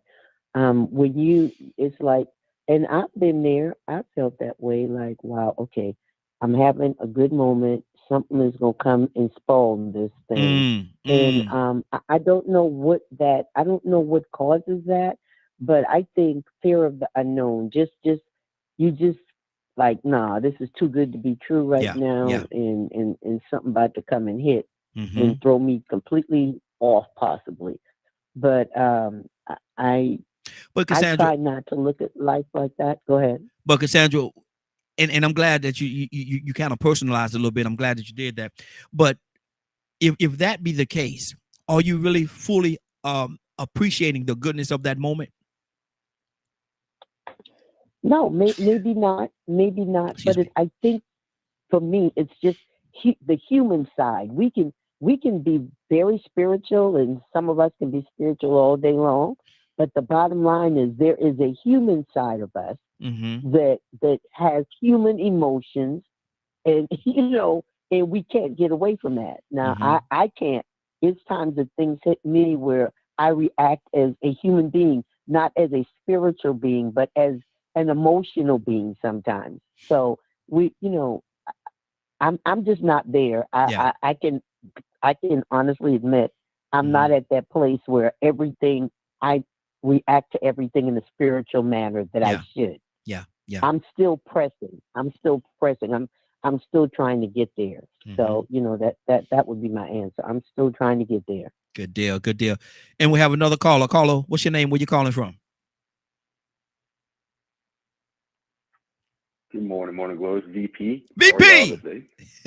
Good morning, sir. How you doing this morning? I'm all right. I'm back to back. Yeah, I know it, man. I know it. Look, I'm shocked. I'm both shocked and appalled. But we asking the question, brother. Are most people afraid of tomorrow? Are most people afraid of tomorrow? And along those lines, if things are going amazing, man, why do people always say, man, this is going too good? Something bad is about to happen. Something bad gonna happen because this is going too good. Why do we do that instead of just appreciating the goodness of the energy that's around us at that moment?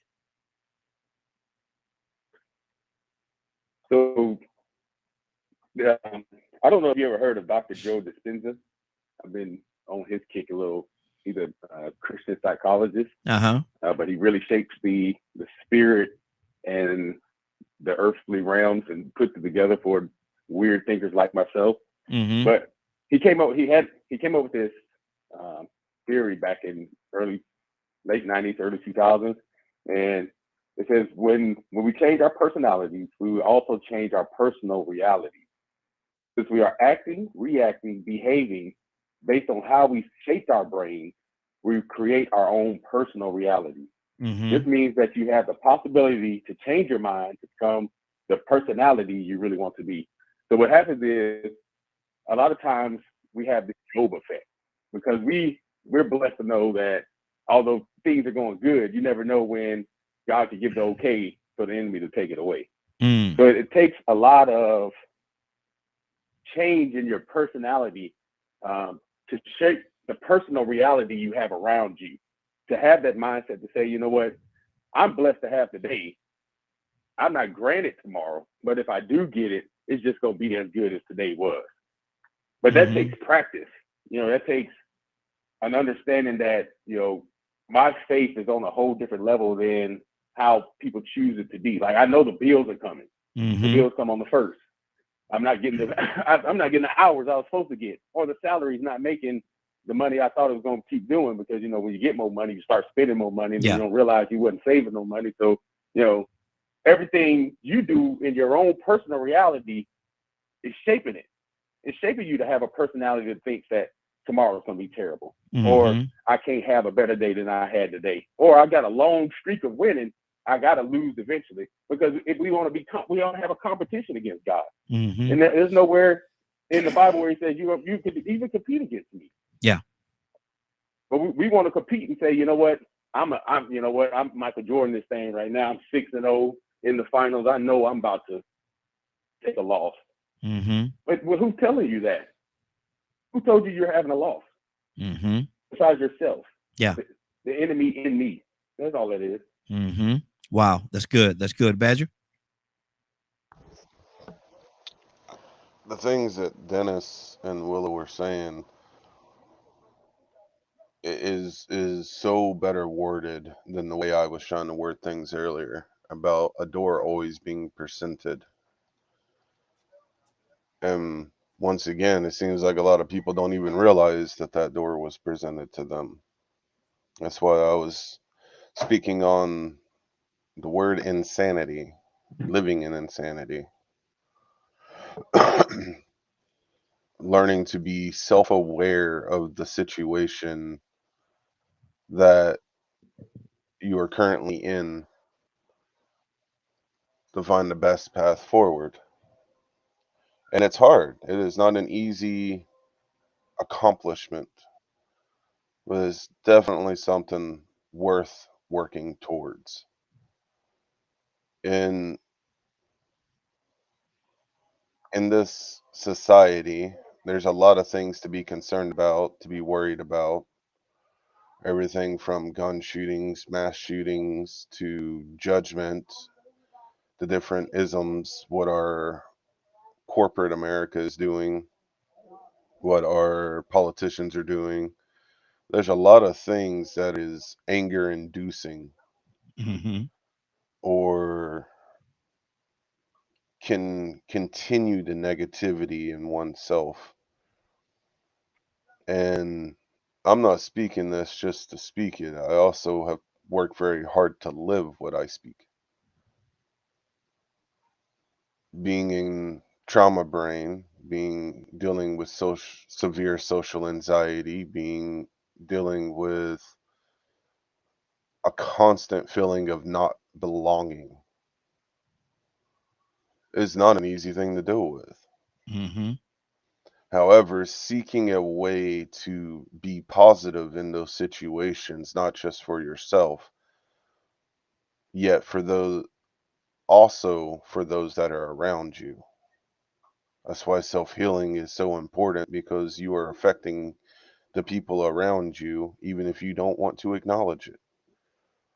And that's the hard part, is the realization that we are not just responsible for ourselves, we are responsible for those that are around us. So when we choose to make the same decision over and over and over, we're living in insanity. based on the definition. Repeating the same thing, expecting a different outcome. Well, if the outcome is continually the same, why don't we change it? Fear of change, fear of the unknown. Those are driving factors and why a lot of people continue doing the same things that they are doing every day, staying in the same mentality, dealing with the same reactions of life based on their experiences that they endure every single day. And there are many ways to work on these things, but you have to take that leap of faith and walk through that door. The door is always available. And see, that's the part right there. That part right there is where, you know, I kind of go in another direction. Because we would like to think, and thinking positive, and that's what we're talking about right now, positive thinking. So I don't want to go against what we say, go against the grain of what we're talking about. But the reality of the situation, Badger, is that door is not always readily available to everybody. I would like to think it was, and stand along the lines of positivity. I would like to think that it is. Then that a person can just look at the door, walk through the door, and poof, everything is beautiful again. I know other Some people on the don't have line, it. so Right, I'm just going to say this and just Raheem, leave it there real door, quick. is the door opportunity? Can the door be called opportunity? When you say door, Brother Raheem, Oh, absolutely. Opportunity is never available, or is the door not opportunity? I just want to ask the question. I'm sorry to jump in on that. Well, the door could be opportunity, but even if we're gonna put a title on that door and say that door is opportunity, we also got to understand that not everybody have opportunity. Not everybody have opportunity to be successful. Some people have opportunity snatched away from them for whatever reason. And so if we're gonna name that door, if we're gonna name that door opportunity, we got to also understand that not everybody have quote unquote opportunity. Go ahead, Badger. The part that throws me is why even make that statement? Because it's true. How? I know. Yes. That's all I'm going to say is, how is that statement factual? In it. Okay. Wow. That's the part that kind of I'm coming to you, Cassandra. That's the part that kind of blinded me right there, saying how could we make that statement when we know that in this society in which we live in, not everybody have opportunities. Not everybody get the same opportunities. Some opportunities are greater than others, and some don't get opportunities at all. And so to say how can we make that statement, you know, that kind of blindsided me, because I know that some people don't get opportunity. I know that some people that has all the talent in the world get looked over and bypassed. And next, you over there, and the person I think have all the opportunity in the world. There are some players, and I'm gonna equate this to sports for a second, because I'm going to come to you. There are some players that are much greater players than a lot of the players that's in the NBA. Why aren't they in the NBA? Because they never had the opportunity to play at that level. Now they could play at that level. They have the ability, the skills, and the intellect to play at that area, at that level, but they never had the opportunity. Cassandra, go ahead. Raheem, I just want to throw this out there.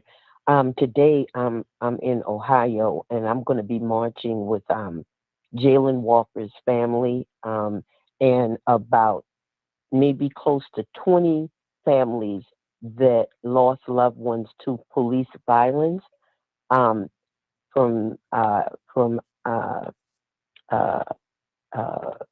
indigenous people. I guess I use that word. I mean, we have like a melting pot of people that have lost loved ones, but they're here to march with Jayland's family, who was shot 46 times by the police here in Akron, Ohio. So I'm trying to, I know that you can take something horrible and turn it to good, because you can, start fighting for the rights of others and other people. That's why I fight. I don't want other families to go through what my family is going through right now with the death of my nephew. But these families, it's hard for me to equate what Badger is saying to these families. Does that make sense? Yeah. No, Go I ahead. don't, yeah, they will never get their loved one back, but they're still, and it's not a happy thing, but they're still trying to do something positive, even though they have lost loved ones, even though I have lost a loved one. So I just want to throw that in there. I'm trying to equate the two. Maybe somebody else can explain to me how that works. Wow. Captain, you was about to say something. What's on your heart?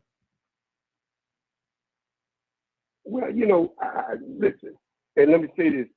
I'm in Columbus, Ohio. I'm just about an hour and a half, maybe 2 from you. I wish I was in a position to be there with you in Akron. I was there in Akron when it first happened, and they had the town hall meeting. But I tip my hat and salute you, sis, for being there, and thank you for representing us. I'm sure as you there, you can represent this family, Morning Glow family as well. I mean, doggone, so close. I can't even touch it, sis. But may God give everybody in the family some peace. It's unbelievable that nobody has been brought to justice from shooting that brother that many times. But nevertheless, I want to say this, Brother Raheem, because it's very important. I think everybody is given an opportunity, Brother Raheem. I just think we don't recognize it when it comes. That's all. I really, really believe God gives everybody an opportunity. The problem that we have, we do not recognize it. When we look at somebody knock, it's opportunity knock, right? You look out the keyhole and you say, oh snap. And you see difficulty. Oh man, there's difficulty out there. I ain't answering the door. But that's opportunity. Because opportunity always comes in the most difficult moments. So everybody, I don't think God deprives them in what you do with opportunity. I'm not going to say they didn't have the opportunity. No, they just didn't recognize the opportunity. That's all. And all of us are like that. And I think I understand what my man coming from, but I do believe that we as a group, as individuals, we have the opportunity to change our reality. I like what my brother said. I wish I could get that quote that he talked about that gentleman. But it was beautiful what he said because it makes sense.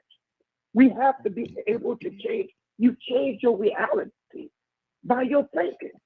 That's all. If you think a certain thought and you create a positivity in your thought, then the very positive thought change your reality.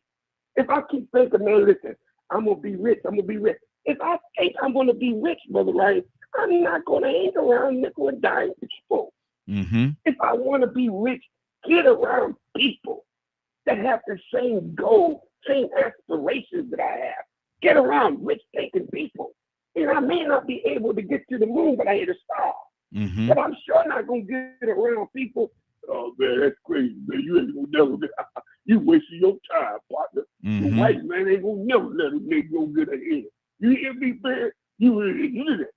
Man, you got to get away from all that negativity. Get around people that reinforce. And that's what I like about people that are spiritual. Not people that are religious about it. Don't get me twisted. That's what I like about spiritual people. They move beyond the little man or the disbeliever's expectation. What is your expectation? Yeah. And this is why I love the fact that we get on this line and we get a chance to express. And you give us that opportunity to express. And yet ain't nobody, that's what I love about, ain't nobody arguing. Man, that's a doggone tale you telling right there. Now, we are complimenting the truth that each and every one of us, you can't tell me, Brother Raheem, and I watch everybody since I've been on the Morning Glow. I watch us all grow. We have grown. I'm not the same dude I used to be. None of y'all the same that y'all used to be. And you know why we have grown? Because we were able to recognize the good in one another and take that good and add it to ourselves. And when we disagree, let's throw it, put it to the side. Yeah. But I do believe opportunity. Now, maybe somebody may disagree with that. I do believe opportunity comes to all of us. We just don't recognize it. That's what's on my heart, right? Good deal, good deal. And I'm going to switch the rotation. I'm going to go to Willa after you this time, Cap. I knew you was gonna do that. No, I you knew it. I knew you. I said it. I said it. But you know, one thing about what Cap said was, see, the opportunity is there for us. But like he said, we don't recognize it. Some people are not persistent with it. I think about 2 years ago, I believe, if I hadn't followed K instructions and calling you, if I had not did that, then I wouldn't be here with you today. See, it's because he said we miss the opportunities because we're not persistent. Yeah. Some of us are lazy. We don't see no further than what we see. We don't see past the picture that's in front of us. And you got to be, and even though some people say, well, you just got to be a realist. What's real to you? So what I'm saying is we're not all the same, Raheem. We look at things differently. We look at things differently because even when it comes to being spiritual, when Christ chose his disciples, all of them weren't the same because Judas was there to betray him. He already was set up for something bad to happen, and it wasn't bad because he had to get on that cross in order for us to be redeemed. Yeah. So I said that to say, he said, I'm going to teach you how to be fishermen of men. So that tells you, Raheem, we're not all the same, but the same opportunities, some of the same objectives are there. Yeah. It depends on how it says what? This is what it says in Romans 12, be ye transformed by the renewing of your mind. So when you want to change something, you got to transform it by renewing how you think, what you do, now what you're going to say, how you're going to be. Come on now. How many people you know so lazy? They got a vision and it stops right there. They don't press or push to do anything because they don't like to work. Yeah. The Bible says work is plentiful. The labor work is plentiful, but the labors are few. Because we're lazy, right? We could get to that point in our life. I don't want to do nothing. I just want to get up and exist. We heard that yesterday. So I just said that to say we're not all the same, but some of the same things can get you where you need to go if you start listening, and hearing, and start doing. That's what's on my heart, Raheem. Good deal. What's the number here? 508-924-3521. 508-924-3521. We got a lot going on this morning. We're going to go to VP. And Rico, you up next, brother. VP, what's on your heart? No, you coming back that fast. So I like. So how do I? When dealing with the heart, because I'm hearing everybody, and I like this because what this does is the iron sharpens iron. Yes. Type of broadcast where we get on here and we actually mentor, because those with the spiritual nature do hear when you need to be sharpened a little bit, and this does do that. But I want to go back to the door thing, and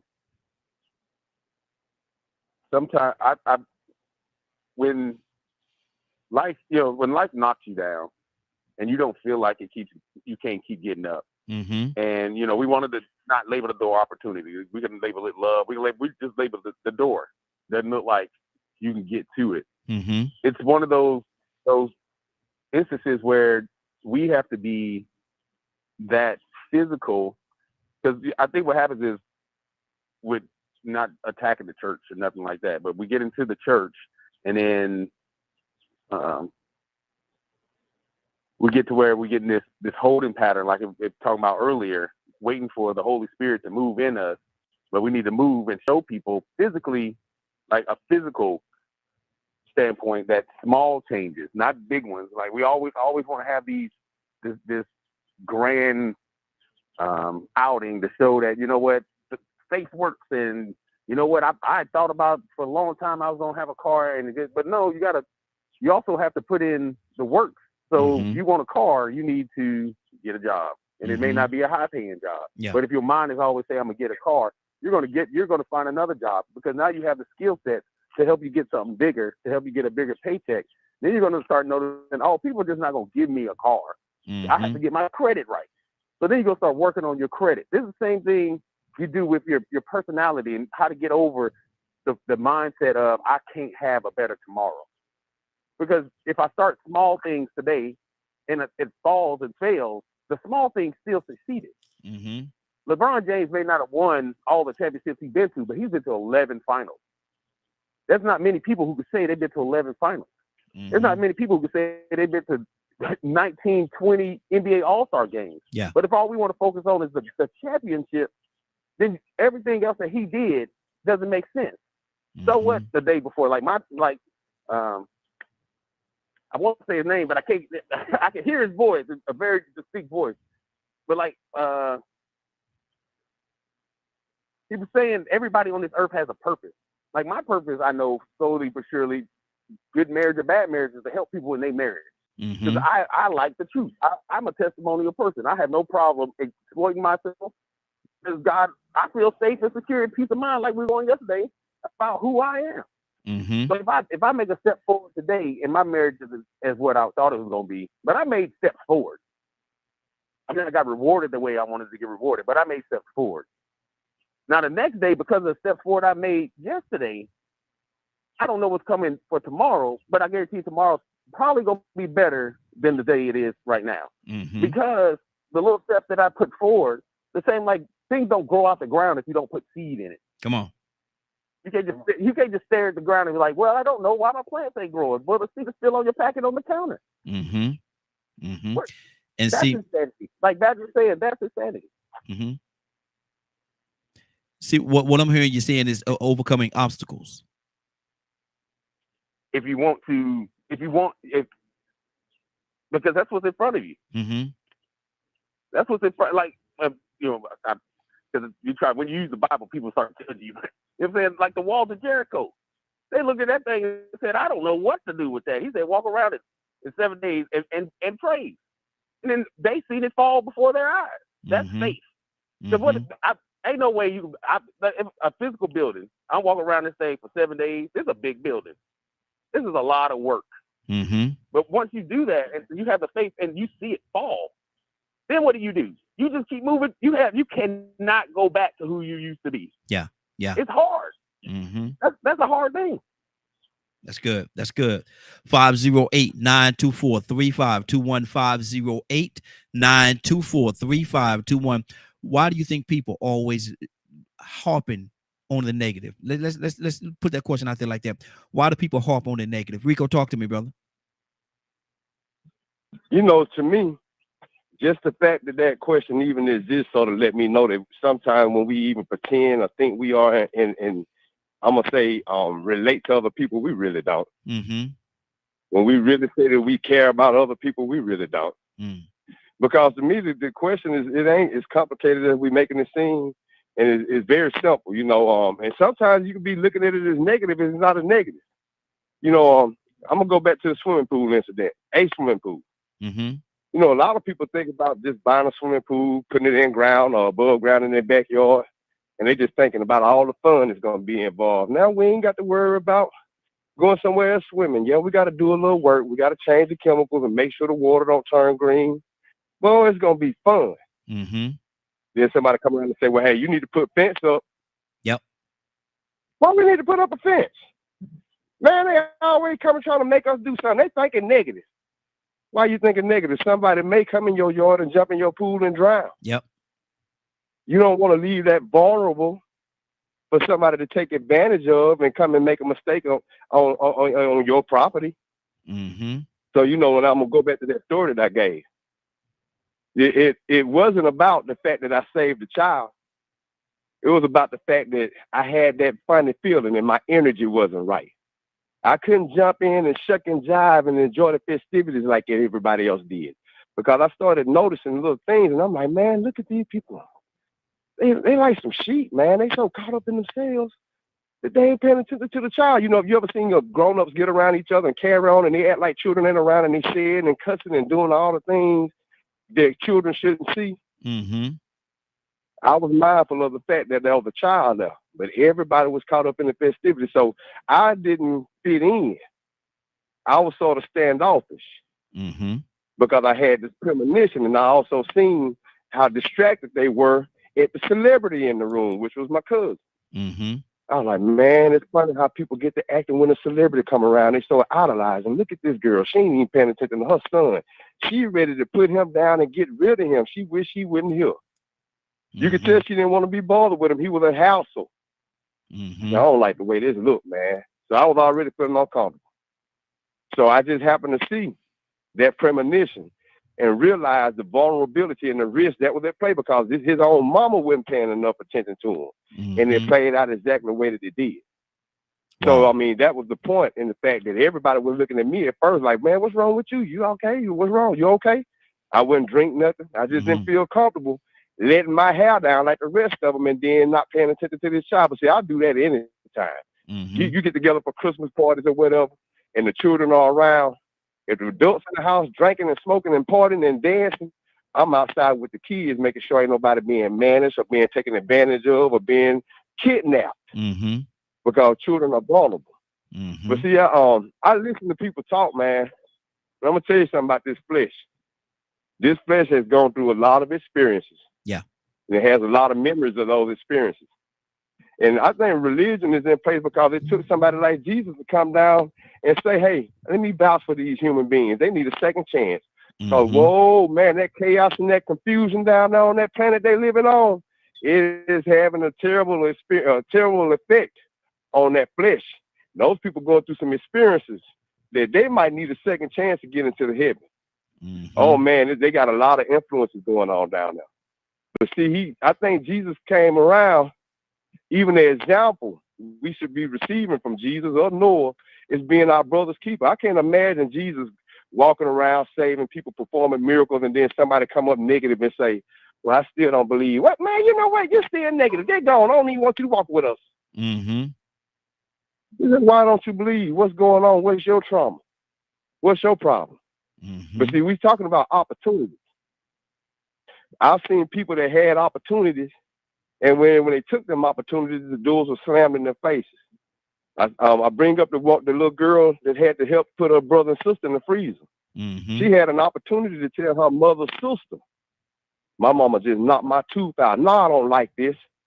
But she was so used to having people believe her mama over her and take her word for it to the point where even when she did see the chance of taking an opportunity, she felt like it's going to be a waste of time. I might as well go along with her so I can stay alive. Because if I tell the truth, they're going to believe her. She's going to kill me and put me in the freezer too. Wow. Now, us as adults, we have to understand that some of these children go through experiences like that. And when they get to be adults, if they don't know no better, they can't do no better. We just can't be ready to kick them out and dismiss them. We got to be willing, and we can't even ask them, why are you so negative? You know, if that little girl right now, and her little brother, that's the one that's alive, the one that her older brother and sister were killed over. If her little brother was a meter woman right now, and this sister seen that woman and saw some type of little small dysfunction in that woman, she might get traumatized and say, hey, watch that woman. Don't you have no kids with her? I don't trust her. Wow. That's she good. might be traumatized to the point where she's always negative about every woman that her brother get with because of the experience that she had. That's how dysfunctional and chaotic it was. So it ain't just as easy to just question people. I think the question to me is insensitive. I think, you know, it really shows that we really don't understand or relate. To me, it's obvious why some people think negative. I could tell you too many reasons why somebody think negative or why they don't take advantage of all the opportunities. Why they feel like if they take advantage of the opportunity, it's a waste of time. I could give you plenty of reasons. Absolutely. But Absolutely. to be able to understand should put you in a situation where you shouldn't even have to ask that question. The only question should be was, how can I help them? Okay, that's good. I love that last part you said too about how can I help them. I love that part. But my thing is this right here. Some places you're supposed to visit, and some places you're supposed to live in. Are they supposed to live in that negativity? You know, you could visit it because negative things does happen. But are we to live there?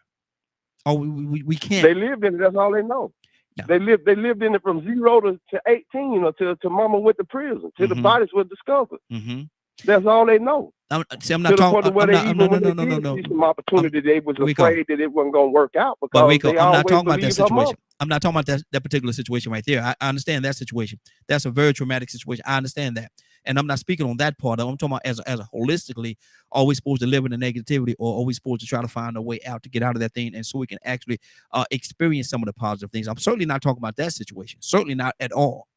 Not that situation at all. You're supposed to find your way out if you know your way out. But when we are the ones questioning why people are negative and trying to dismiss them instead of trying to help guide them, see, we supposed to be Noahs and Jesus.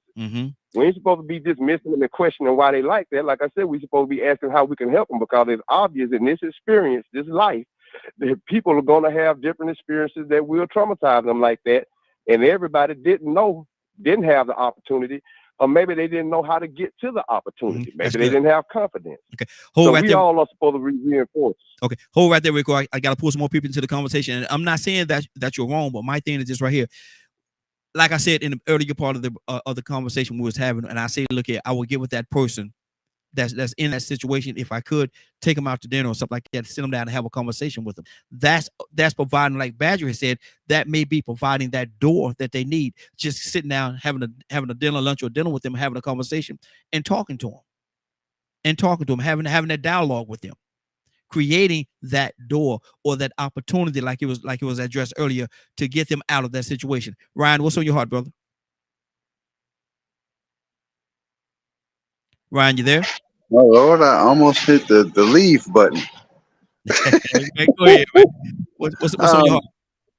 So I see where Rico's coming from. Oh, yeah. And so you ever heard the term muscle memory? Yeah. It's kind of like muscle memory, right? You're programmed. You've done these things or experienced these things so many times over and over and over again that muscle memory kicks in.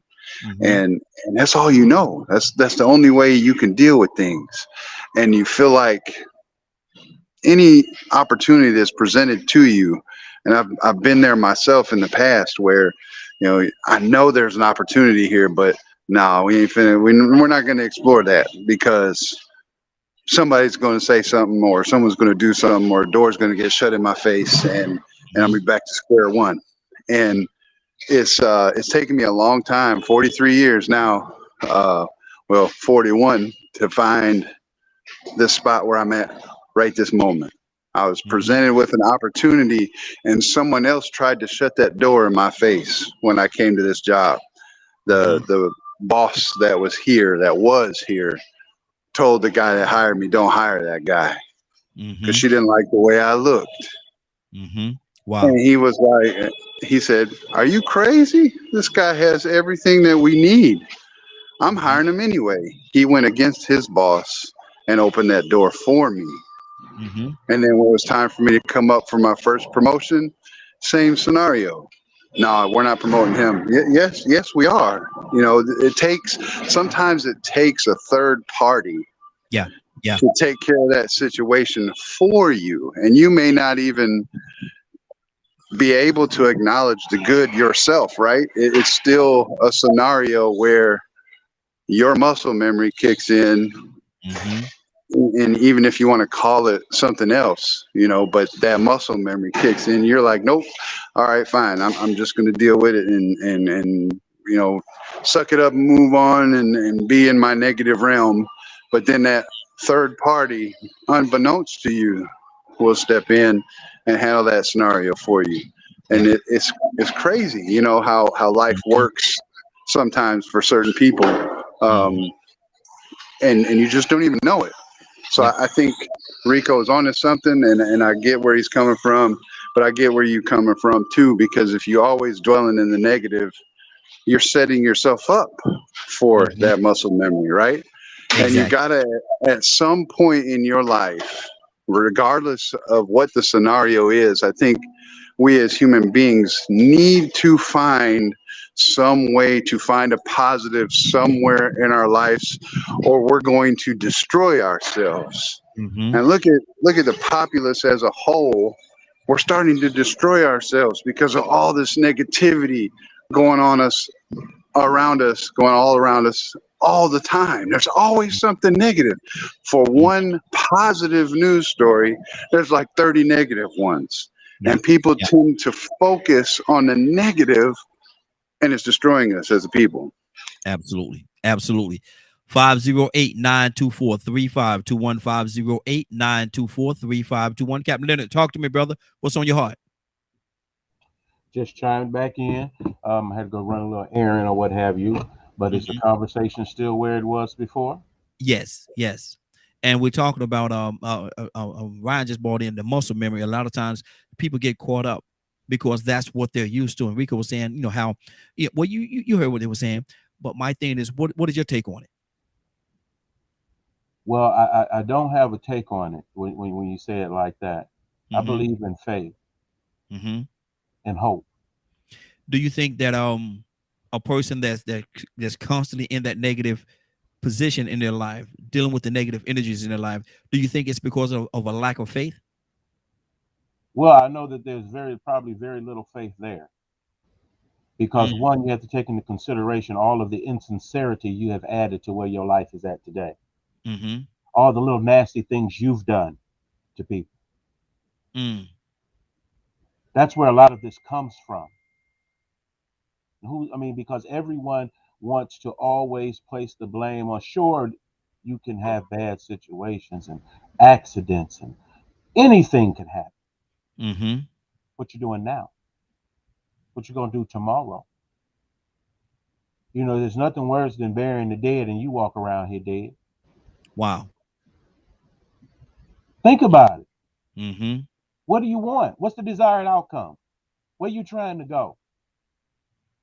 If you want to stay in that dark place, that's your business.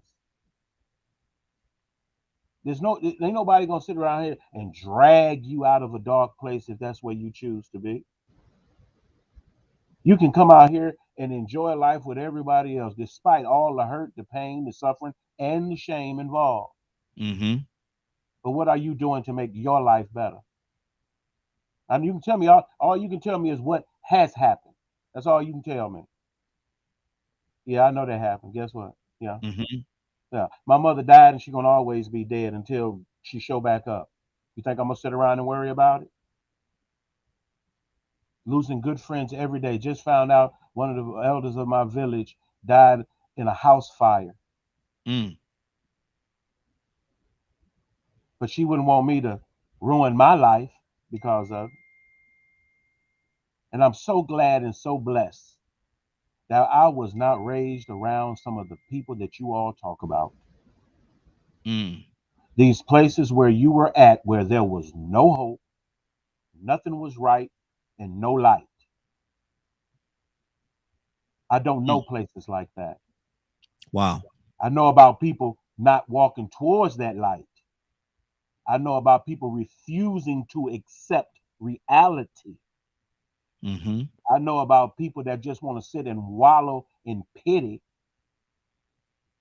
But it reminds me of the whole campaign against blacks and black people and all the nasty things that they said. But you know what? If you, I forgot we don't like to say the N word.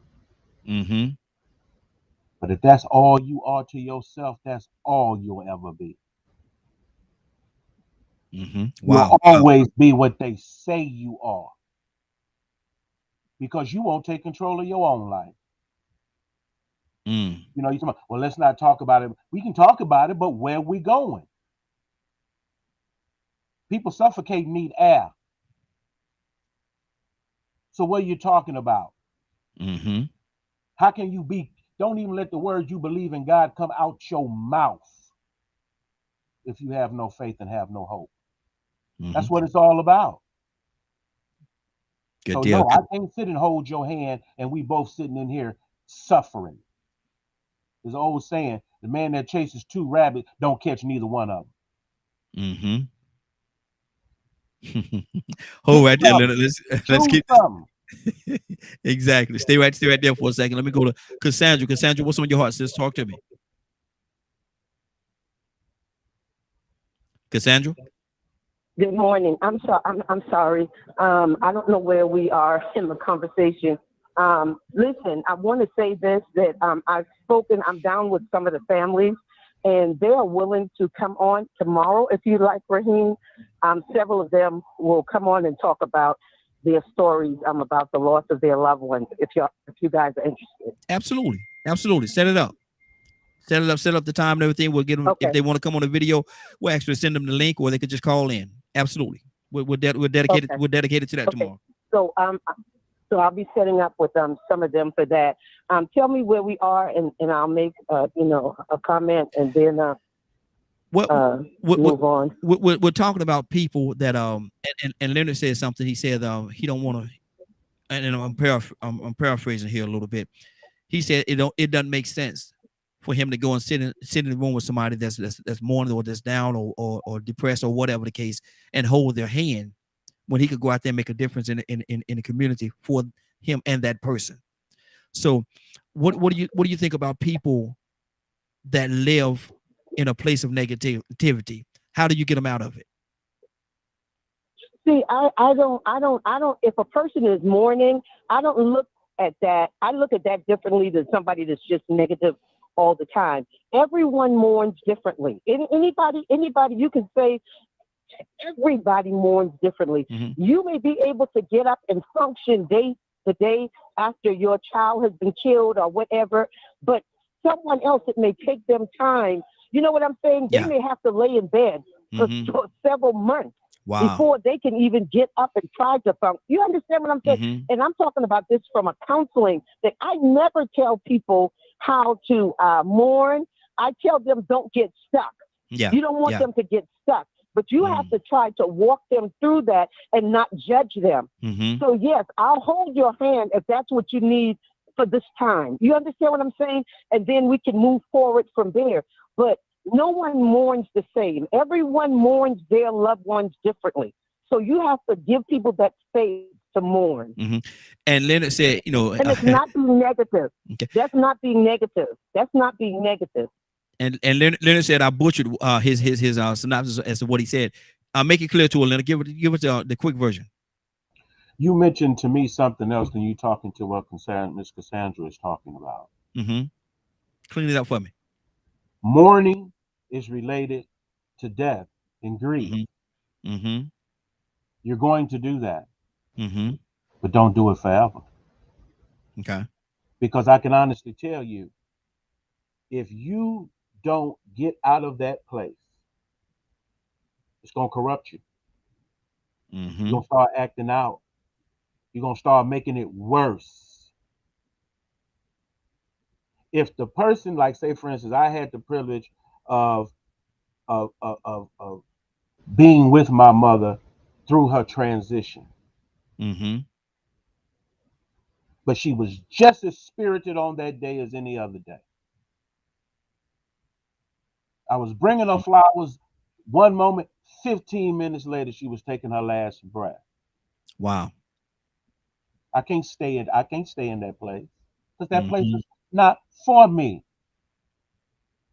Jesus said, follow me, but we need to go back. Let the dead bury the dead.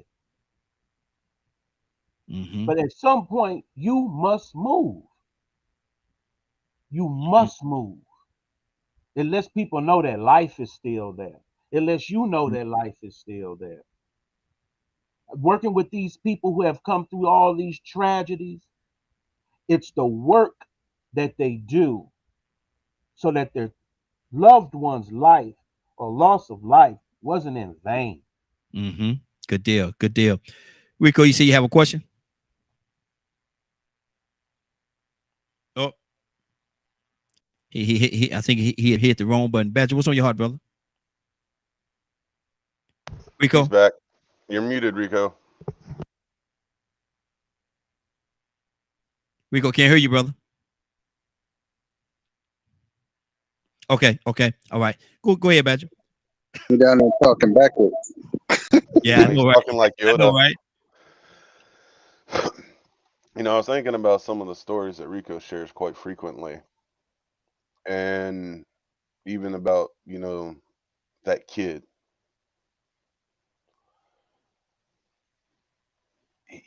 he served in that moment. And that was an opportunity for those that were around Rico to go, how did you know that was going to happen? And it's up to those people around him to make that choice to view it in that manner. Once again, I use the word insanity.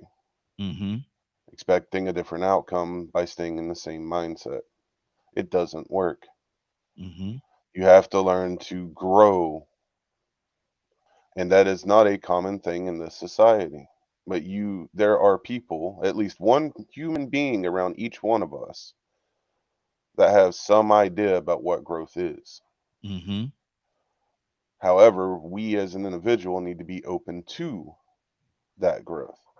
And that requires a personal experience, a personal decision to work towards that goal. It is hard to deal with the loss of a child. I know. I've been there. Wow. I don't talk about it. I don't mention any details. I'm going to leave it at that. I've gone through my therapy, and it's been many, many years. It's been 16 years. Wow. And the memory has not left. So I understand loss of a child. I understand being shot and stabbed and all these other things.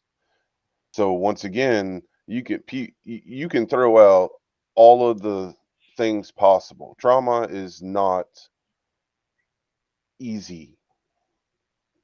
It takes self-motivation and willpower and finding a relationship with something that is greater than you to get into a positive place. And some people can do it quicker than others. And there's nothing wrong with that. You can't hold yourself to other people's expectations. You hold yourself to your expectations of what you were sent here to do. And that's the thing. Rico talks about all the time how he serves a lot to help other people. We all do on this call. And that's the thing. We are serving a source greater than ourselves in those situations, and we have to acknowledge that it is that source that put us there. He brings up the young lady that went through what she went through with her brothers and sisters and stuff like that. I hope she has found the beginning of a healing journey and helps teach or share her story. So hopefully any other child that is in that situation will find strength in that moment to speak out. That is always a opportunity or a possibility. Those situations are horrible. So some of us that talk in positivity, we are not trying to discredit anything. That's where words matter so greatly. That's why I weigh words so much.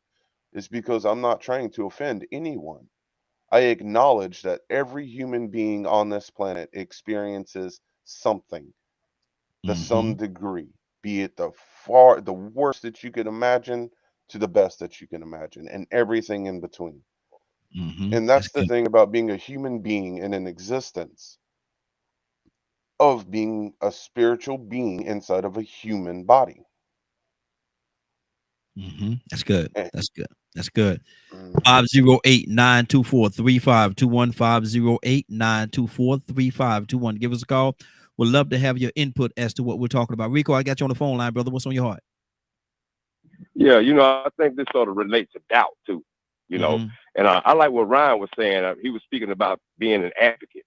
And if you think about what he was saying last night about the efforts that he made to help, he's going above and beyond what a supervisor should do to try to make sure he look out for the guys that work for him, because he know they need the job, even though they do more than enough to get ran off. What he does, he advocates on their behalf, and at the same time, he sort of, he works with them.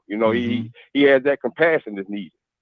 But I sort of have I have a way to say, sometimes we have to be careful, man, in the process of calling ourselves being advocates and activists. First off, I want to ask Leonard, does he think that we'll ever have world peace,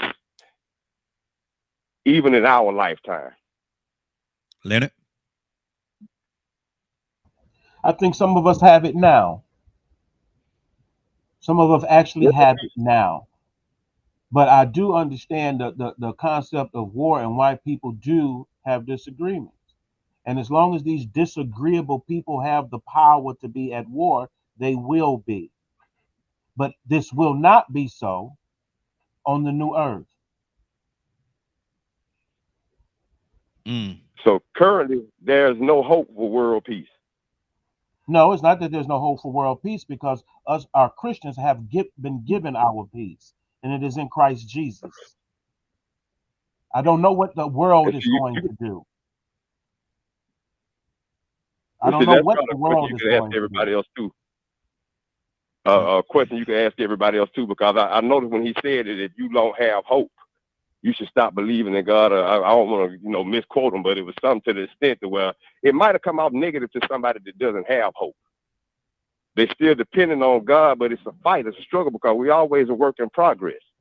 I mentioned some of these people that have been through traumatic experiences their entire lives, where the system failed them. The system, they slipped through the cracks. And now they're being told to just look at the positive and believe. But they probably believed for 15 years. The whole time they was getting screwed and beat on. And even when the people that were there to help them didn't feel like helping them because our social workers' hands are tied. The police can only do so much. Oh, you got to have so much money to get it in the family court, because now it costs money to save the child. You got so many different instances where a child might have hope, but that hope gets stepped on. I mean, and I hate to bring up my son, but we had the same conversation. Dad, what's the use of me telling the police and children's services what's happening when they always gonna believe my mom and take her word for it? Mm-hmm. Wow. And I'm saying the same thing. You know what? Why? What is the use of me going to court if when I go to court, they still gonna take more rights from me? I had so many rights, and then I went to court expecting to get more rights, and they limited them. One weekend on a Saturday for 2 hours to be a father to your child under supervision at a center. Nothing intimate or personal. Mm-hmm. So, I can say it, he can say it, and so many other people in this world can say, what is the use? This system is corrupted. It's intended to make sure that we fail. The school to prison pipeline is for real. When people don't realize that these systems are in place intentionally to sabotage you, if you aren't taught that or you don't realize that, it's going to be easy for you to lose hope, because you don't even know what kind of system you're in, and you don't know how to get out of it. And the traditional way is not going to make it. Mm-hmm. So you got to make sure that you have people that's around you that understand, look, I'm not going to dismiss you. I'm not going to counsel you. I'm going to ask you why you feel this way. Then I'm going to try to show you another way. I ain't just going to sit back and just tell you, well, since you the way, this is where you want to be, and this is where you believe, get on away from me. Mm-hmm. Now, if you love this dysfunction and you encourage it and you celebrate it, you glorify it, get away from me. But if you really do truly have a motivation to want to do better, but you just can't get right because you just don't know how, because you never did know any better, and your environment and your learned behavior taught you to cope in a dysfunctional and chaotic way just to get some type of stability, I ain't fixing to dismiss you. And the question, like I said, it ain't going to take too many time for me to ask the question. I'm going to spend more time trying to find out what I need to do to get you to believe it can be better. Good deal. Because I think it's obvious the reason why people are doubtful or negative. Good. Let me go to the world we live in. Mm-hmm. Exactly. Well, yeah. To a certain degree, I can agree. To a certain degree, absolutely. Well, So true, Raheem. It's the environment a person lives in. Mm-hmm. If all they could see is the ghetto, they'll never know what downtown look like. Well, let me ask this question. Let me ask this question right here, sister. Because I see. Let me ask a question like this. I'm the question asker. Let me ask this question. How is it that you can have a household in what people would deem the worst part of your city, town, your state, in the worst part of it, a household that has 3 kids, how is it that they could have 3 totally different experiences, not living experiences or what it was raised, but because they're raised in the same environment.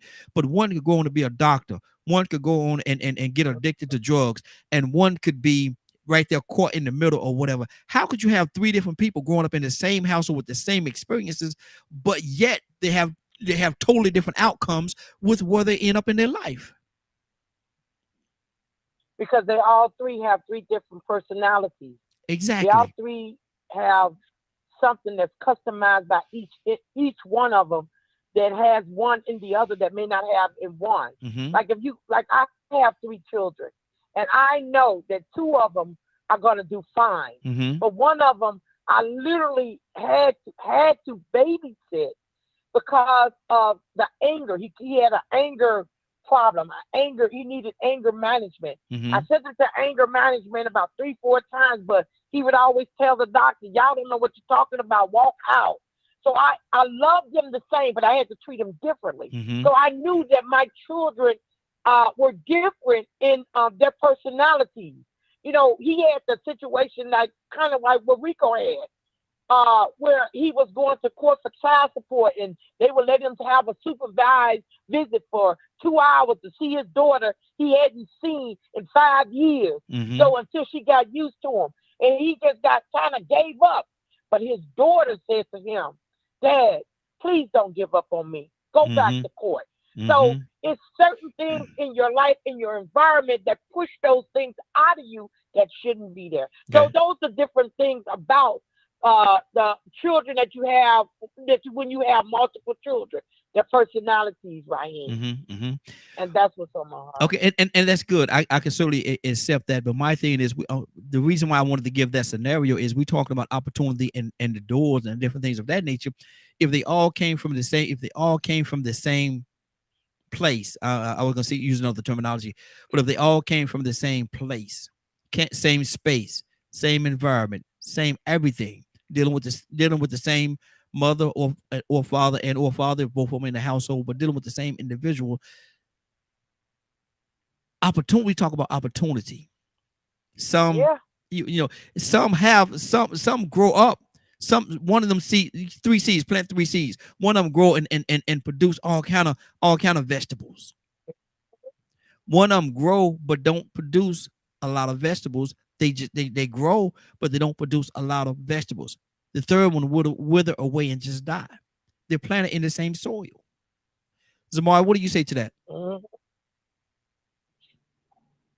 You know, it's like she said, different personalities, different choices. It's just, they are all, when they're brought into this world, they already have those personality traits in them. You're born with your traits already, Mm-hmm. right? So it doesn't, I mean, I can't say it doesn't matter how you're brought up. It absolutely matters how you're brought up. But you're talking about 3 kids in the same household. I've got 6 kids. All 6 of my kids are very different from one another. All of them. They might have similar traits, but although the 4 that Ryan and I have together, they've been raised with the same set of parents, with the same rules, with the same everything. But they all respond differently to those same things. They're all going to react differently, and either they're going to butt against you or they're going to go along with the program, right? So they all have these different personalities and traits, and so it is just who they are created to be. It's not necessarily anything that you might be doing as a parent or that you're not doing as a parent. It's just who they are. You know, and there's nothing, unfortunately, that you can really do about that, because even if they do follow everything that you've taught them from age 1 to age 20, by the time they're out of your household, they're going to still go their own way. What? You say there's nothing you can do. That's it. That's interesting, because you said there's nothing you could do. Now, if you see that one, you're raising all 3 of the kids, you see that one is really blooming and blossoming and going in the right direction. One, kind of sorta, but the third one that's withering out, there's nothing you could do for that one when you recognize it. If a good parent will recognize what's going on with their children. I'm saying by the time they reach adulthood, at that Mhm. point, their decisions are their own. Of Yeah. course, while they're coming into their own, right, Mhm. you do absolutely everything that you can to Mhm. nurture your child. Give Mhm. them the best possible opportunities. If they're struggling reading, if they're struggling with math, if they're struggling with anything, you do your very best, or we're supposed to Mhm. anyway, to help them to become the very best that they can become, to do whatever it is that they want to do with their lives. You know, if they want to be president of the United States, if they want to be an astronaut, whatever it is, you create Mhm. those opportunities. You allow them a place and an environment where they can flourish and grow in that. But Mhm. at a certain point, you, just like ourselves, we are responsible for ourselves, our own actions and consequences, all of that. So that's what I'm saying. At a certain point, Mhm. there's nothing I've done everything that I can do. If my child is an alcoholic, absolutely, I'm going to do whatever I can do to get them out of that. Absolutely, for Mhm. sure. I'm not Yeah. going to say, Yeah. oh, well, you made your decisions. You're an adult now. No, you don't ever Mhm. stop parenting. It doesn't matter if your child is 50 and you're 80. Okay. Yeah. You're still a parent. You will always Mhm. do whatever you can for your child. But what I'm Absolutely. saying is, they, in a sense, they create their own chaos. Mhm. You know what I mean?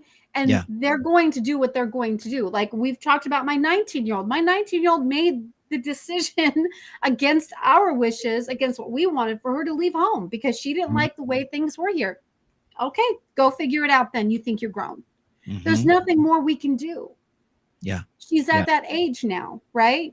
So Mhm. that's what I meant with that. Not that you just wipe your hands clean and don't do anything at all, but at some point, they have to be that adult.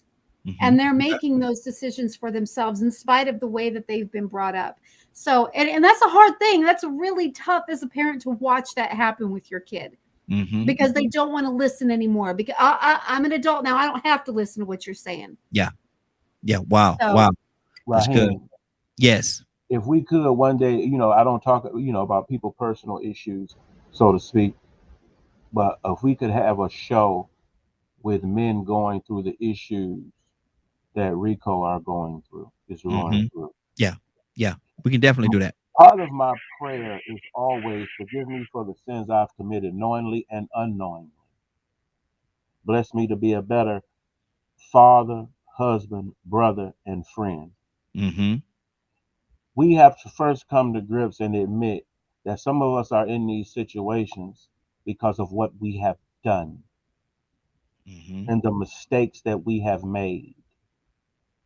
And a Yeah. lot of times, with helping young men with their children, I usually would sit and talk to them about their views on fatherhood.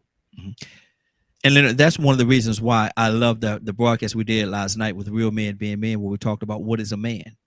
Because I love where it went. You know, like I said, we could have gone a lot deeper, but I think where we went to was well deep enough where people understood and walked away with a clearer understanding. But go ahead, brother. Because it's we keep winding up in the same situation, and it's the reason why our community is in such a dilemma. And you Mm-hmm. remember when I mentioned earlier about that term all good? Yeah. It wasn't all good. Mm-hmm. And now we have to reap what we have sown. Exactly. So we have to be very clear, because I usually always listen to a person's story because there's so many sides of this story. But I also know how to be a corner-pointed advocate for children. Mm-hmm. And a lot of people who think they deserve this, that, or the other are not really understanding the entire picture. Mm-hmm. Wow. Wow. Even I tell fathers who, for whatever reason, can't physically be there, write a letter to your child every day. Mm-hmm. So when they become an adult and want to know that you can say, well, you didn't think about me. Look at all these letters I wrote you. Mm-hmm. Let me know that you were trying the whole time. If someone knocked on my door right now and said, you my father, I'm not going to have no animosity about it or anything. Mm-hmm. I'm going to sit down and I'm going to go over what has happened and where we going to go next. Mm-hmm. Helping Good. Good. fathers fight for custody and things. I was helping a guy, but you know what? I got the guy a deal. You know what? He didn't want to do it that way. Mm-hmm. Lots of people you go to help, And that's why you have to be careful about, because everybody don't want to be healed. Wow. But I know if I was in certain situations and I could only be within 100, I couldn't be within 100 feet of my child would see me 105 feet away, waving at them every day. Wow. Good deal. Make Stay right there. it hard for the devil to win. Exactly. Let me go to VP. VP, what's on your heart, brother? Talk to me. VP, you there? Nope, sorry. I was helping Friday clean up this stuff. Yeah. Can you hear me? Yes. I can hear that beeping. I can hear that door open too. In the background. Beep, beep, beep. That's cool. Don't cool. So I was looking. Y'all done said a whole lot because I didn't thought of what I was gonna say.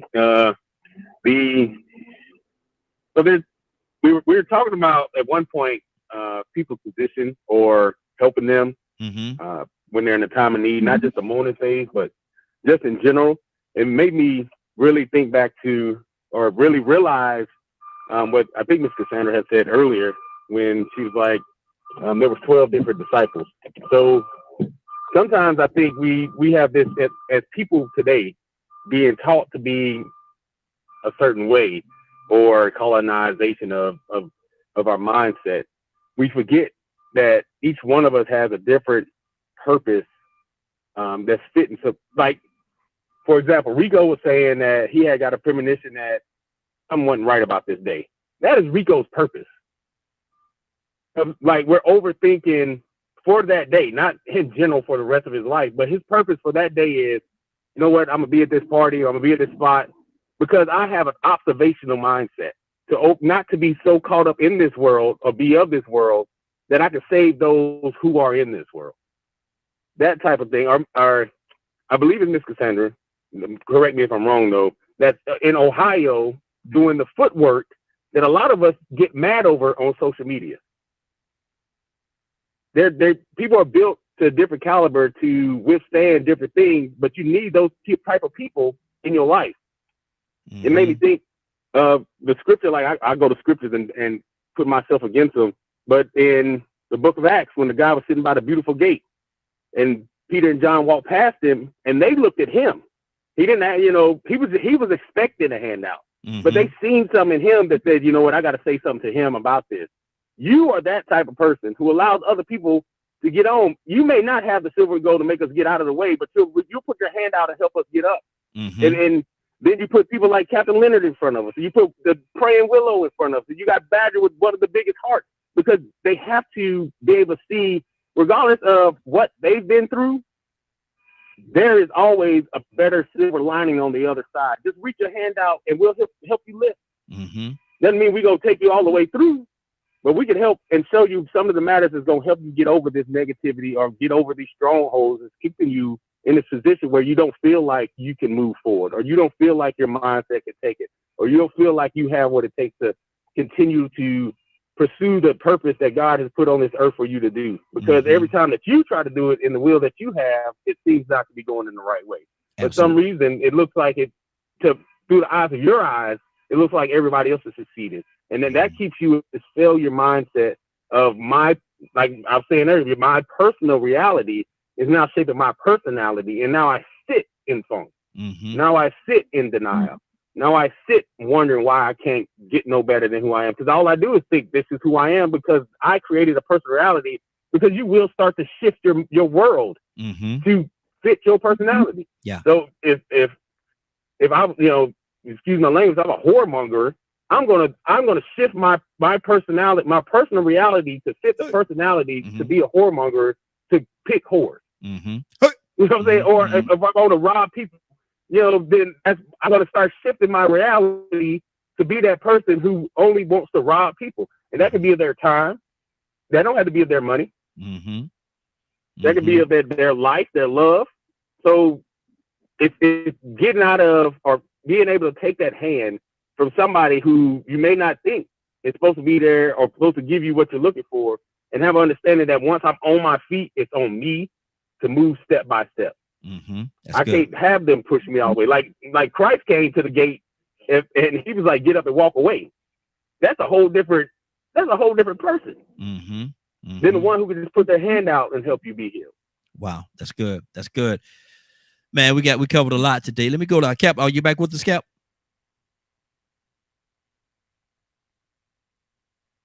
I know Cap was on a call a minute ago. Cap, are you back with us? Okay, good deal, good deal. Anybody have anything they want to say or add before we get out of here? It is 10:58. Anybody have anything? I think it's sort of simple, man. You know, it comes back to the fact that we're supposed to be our brother's keeper. Yeah. You know, it's sort of simple that most people will have doubt or negativity because we have to understand that ain't nothing in life guaranteed or promised. Mm-hmm. And if you live in a reality, when things are going good, sometimes you have to wonder, is this going to keep going? Mm-hmm. Oh, yeah, it's going to keep going. Don't be thinking like that. Oh, yeah, ain't no guarantee it's going to keep on going. Mm-hmm. Mm-hmm. Ain't no guarantee. Exactly. So some people live in reality. The reason why they are negative, we might perceive it as negative. They might just look at it as being precautious. They might look at it as just being realistic. Mm-hmm. Yeah, it's good right now, but who knows what tomorrow holds? Who knows? And is that why people say, is that why people say a lot of times put something up for a rainy day? Put something up on a rainy day. Exactly. That's all these different things because we don't know what to expect. It's the unexpected. Once again, so people are negative. What we perceive as negative might just be them being realistic and not getting too overconfident. Mm-hmm. Oh, I know I'm going to win the lottery. Ooh, I know I'm going to have a good day tomorrow. Then all of a sudden you wake up tomorrow and you done lost the closest person to you. Mm-hmm. Oh, but I just talked to him last night. But we ain't guaranteed the next day. Yeah. Yeah. Oh, man. Did I just say that? Mm-hmm. Wow. We ain't guaranteed the next day, but see, you ain't guaranteed to leave here either. Mm-hmm. So, I mean, you know, I think it's our responsibility, man, as human beings to always try to take ourselves out of it. Understand that in this life, positive reinforcement and consistent assistance is always going to be a necessity for humanity to get the way it should be. Mm-hmm. Because if we don't look out for each other, we're not our brother's keepers, and we're willing to dismiss people just because they are aware of the risk and dangers involved, and they messing up the party, messing up the vibe with all that negativity. Mm-hmm. Wow. Yeah, we might be the ones that's the next victims. Mm-hmm. You know, we would expect to send our children to school, or we would expect to go to a church prayer service and invite a stranger in to pray and not have to worry about getting shot up. Mm-hmm. Good deal. But good now, deal. when you go to church, what you gonna think about? Mm-hmm. Wow. The unexpected. You don't know what to expect. Mm-hmm. So ain't no guarantees you're gonna be safe when you go to this school. Your children gonna be safe. Ain't no guarantees you're gonna go into church on Tuesday night and have a prayer service and everything gonna be all right. But the best thing to do is be aware of the opportunity for this bad stuff to happen and take precautionary measures. And if you get mad because I bring up the fact that we need to protect ourselves, then y'all pray and call me. I'll do it online. Mm-hmm. Good I'm deal. gonna do it from the state of my own home. Good deal. Good deal. Well, it's time for us to get on out of here, man. It's been a great broadcast. Anybody else have anything real quickly they want to say before we get out of here? Real quickly. Yeah, Raheem. Question about. Huh?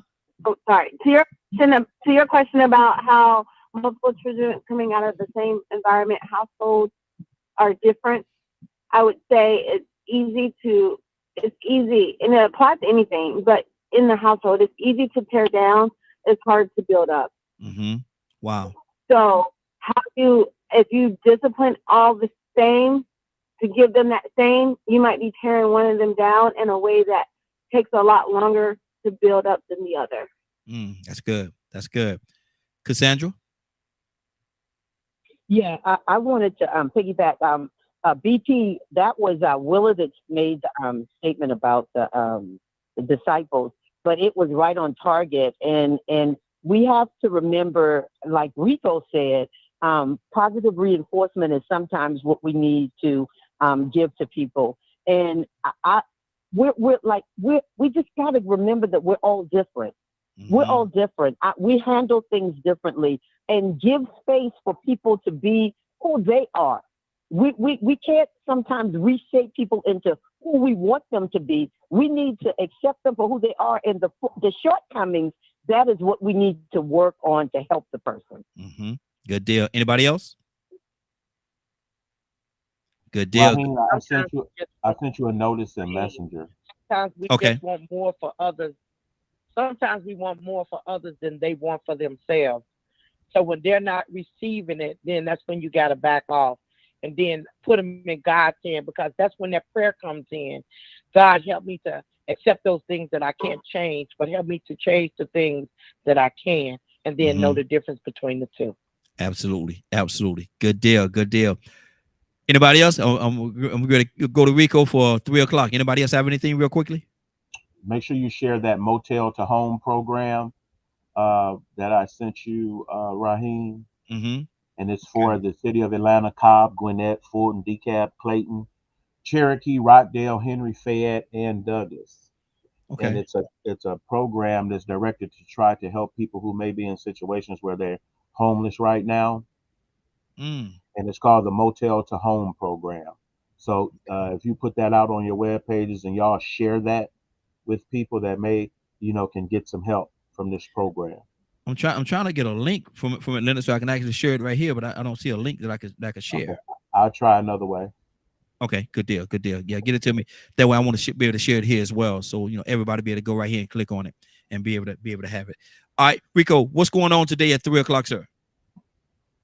I just want to let everybody know too, that ain't that motel in College Park that was in the news a couple of weeks ago. It's a different motel than they're talking about now. I ain't the same one now. I know which one made the news, but the one they're talking about needs to make the news a little bit more. Yeah. If you missed today's show and would like to hear or see the rebroadcast in its entirety, you can tune in at 3 p.m. Eastern Standard Time on www.dkmmediagroup.com. Good deal, good deal. Been a great broadcast, but I gotta call this name. I don't know if she's still here or not. She might be gone already. Let me see. Willow! Raheem! Come on, Raheem. Let's go. I just want to know, Willow, are you ready? Raheem, I am so ready to receive God's word. Come on, Raheem. Let's go. Well, Willow, got him one more thing to say. Let's go. Amen. Father God in heaven, Lord, we thank you. We thank you, Lord, for allowing us to get up, to see another day, to give us opportunities, to give us chances to get it right with you. We, Lord, we thank you so much for loving us unconditional. Father, even when we don't deserve it, you give us grace and you give us mercy. We thank you, Lord, for your word, because your word pre-warns us about things in our lives, Lord. All you ask is that we have a relationship with you, where we may understand, where we may hear your voice and know that it's you that's talking to us, Lord. So, Father, I'm asking you to tear back those layers and those barriers that keep us from you, Lord. Yes. I'm asking you, Lord, to help strengthen us and guide us. Continually allow the Holy Spirit to manifest itself in our lives, where we'll have the proper direction, Lord, from you, where we'll do what you said, Lord. Not so much what we believe what you said, but what we know what you said. We thank you, Lord. We thank you for your word, because you said it in your word that by our faith we're healed. Not anything that we do, the power that we do, but it's the power that you bring through us, Lord. And we trust that power, Lord. Yes. We trust no man, but we trust you. Father, we're continually asking you to continually allow your angels to be encamped around our families, our children, as we constantly go into a wicked and evil world. Father, I believe it when you said that we're in this world, but we're not of it. Yes. Father, I trust those words. I trust you more than anything in this world, Lord. And I'm asking you, Lord.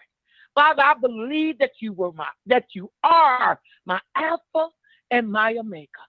Oh, Father. Father, I know that there's none like you. Father, I praise and honor you. And I trust you more than anything in this world.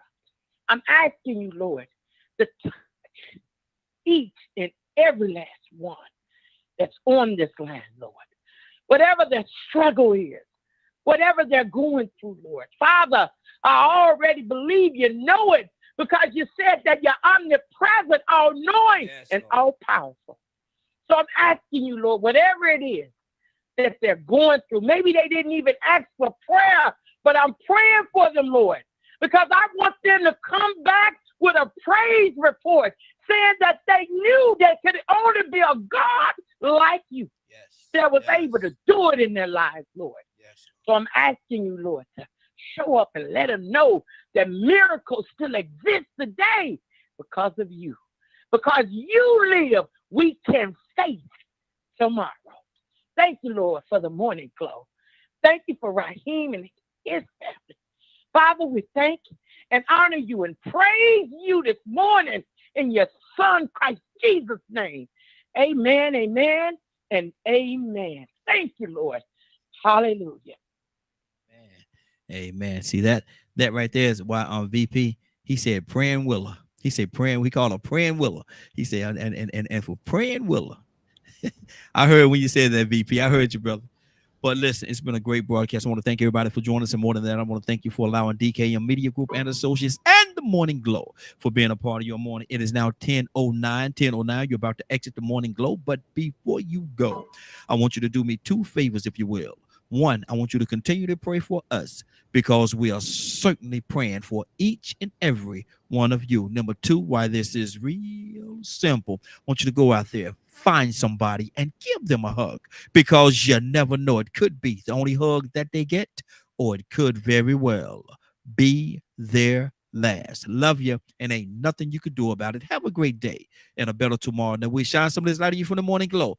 Take it out there into this wicked and cruel world that we live in, and let your light so shine. If you get an opportunity, give somebody some love. You just might find some love in return. Won't that be a beautiful thing? Have a great day. Take care of each other. And please, please, please be blessed. Talk to you tomorrow morning. God say the same. Take care of each other. Give somebody some love and truth. They will appreciate it, and I'm sure that you will as well. Have a great day.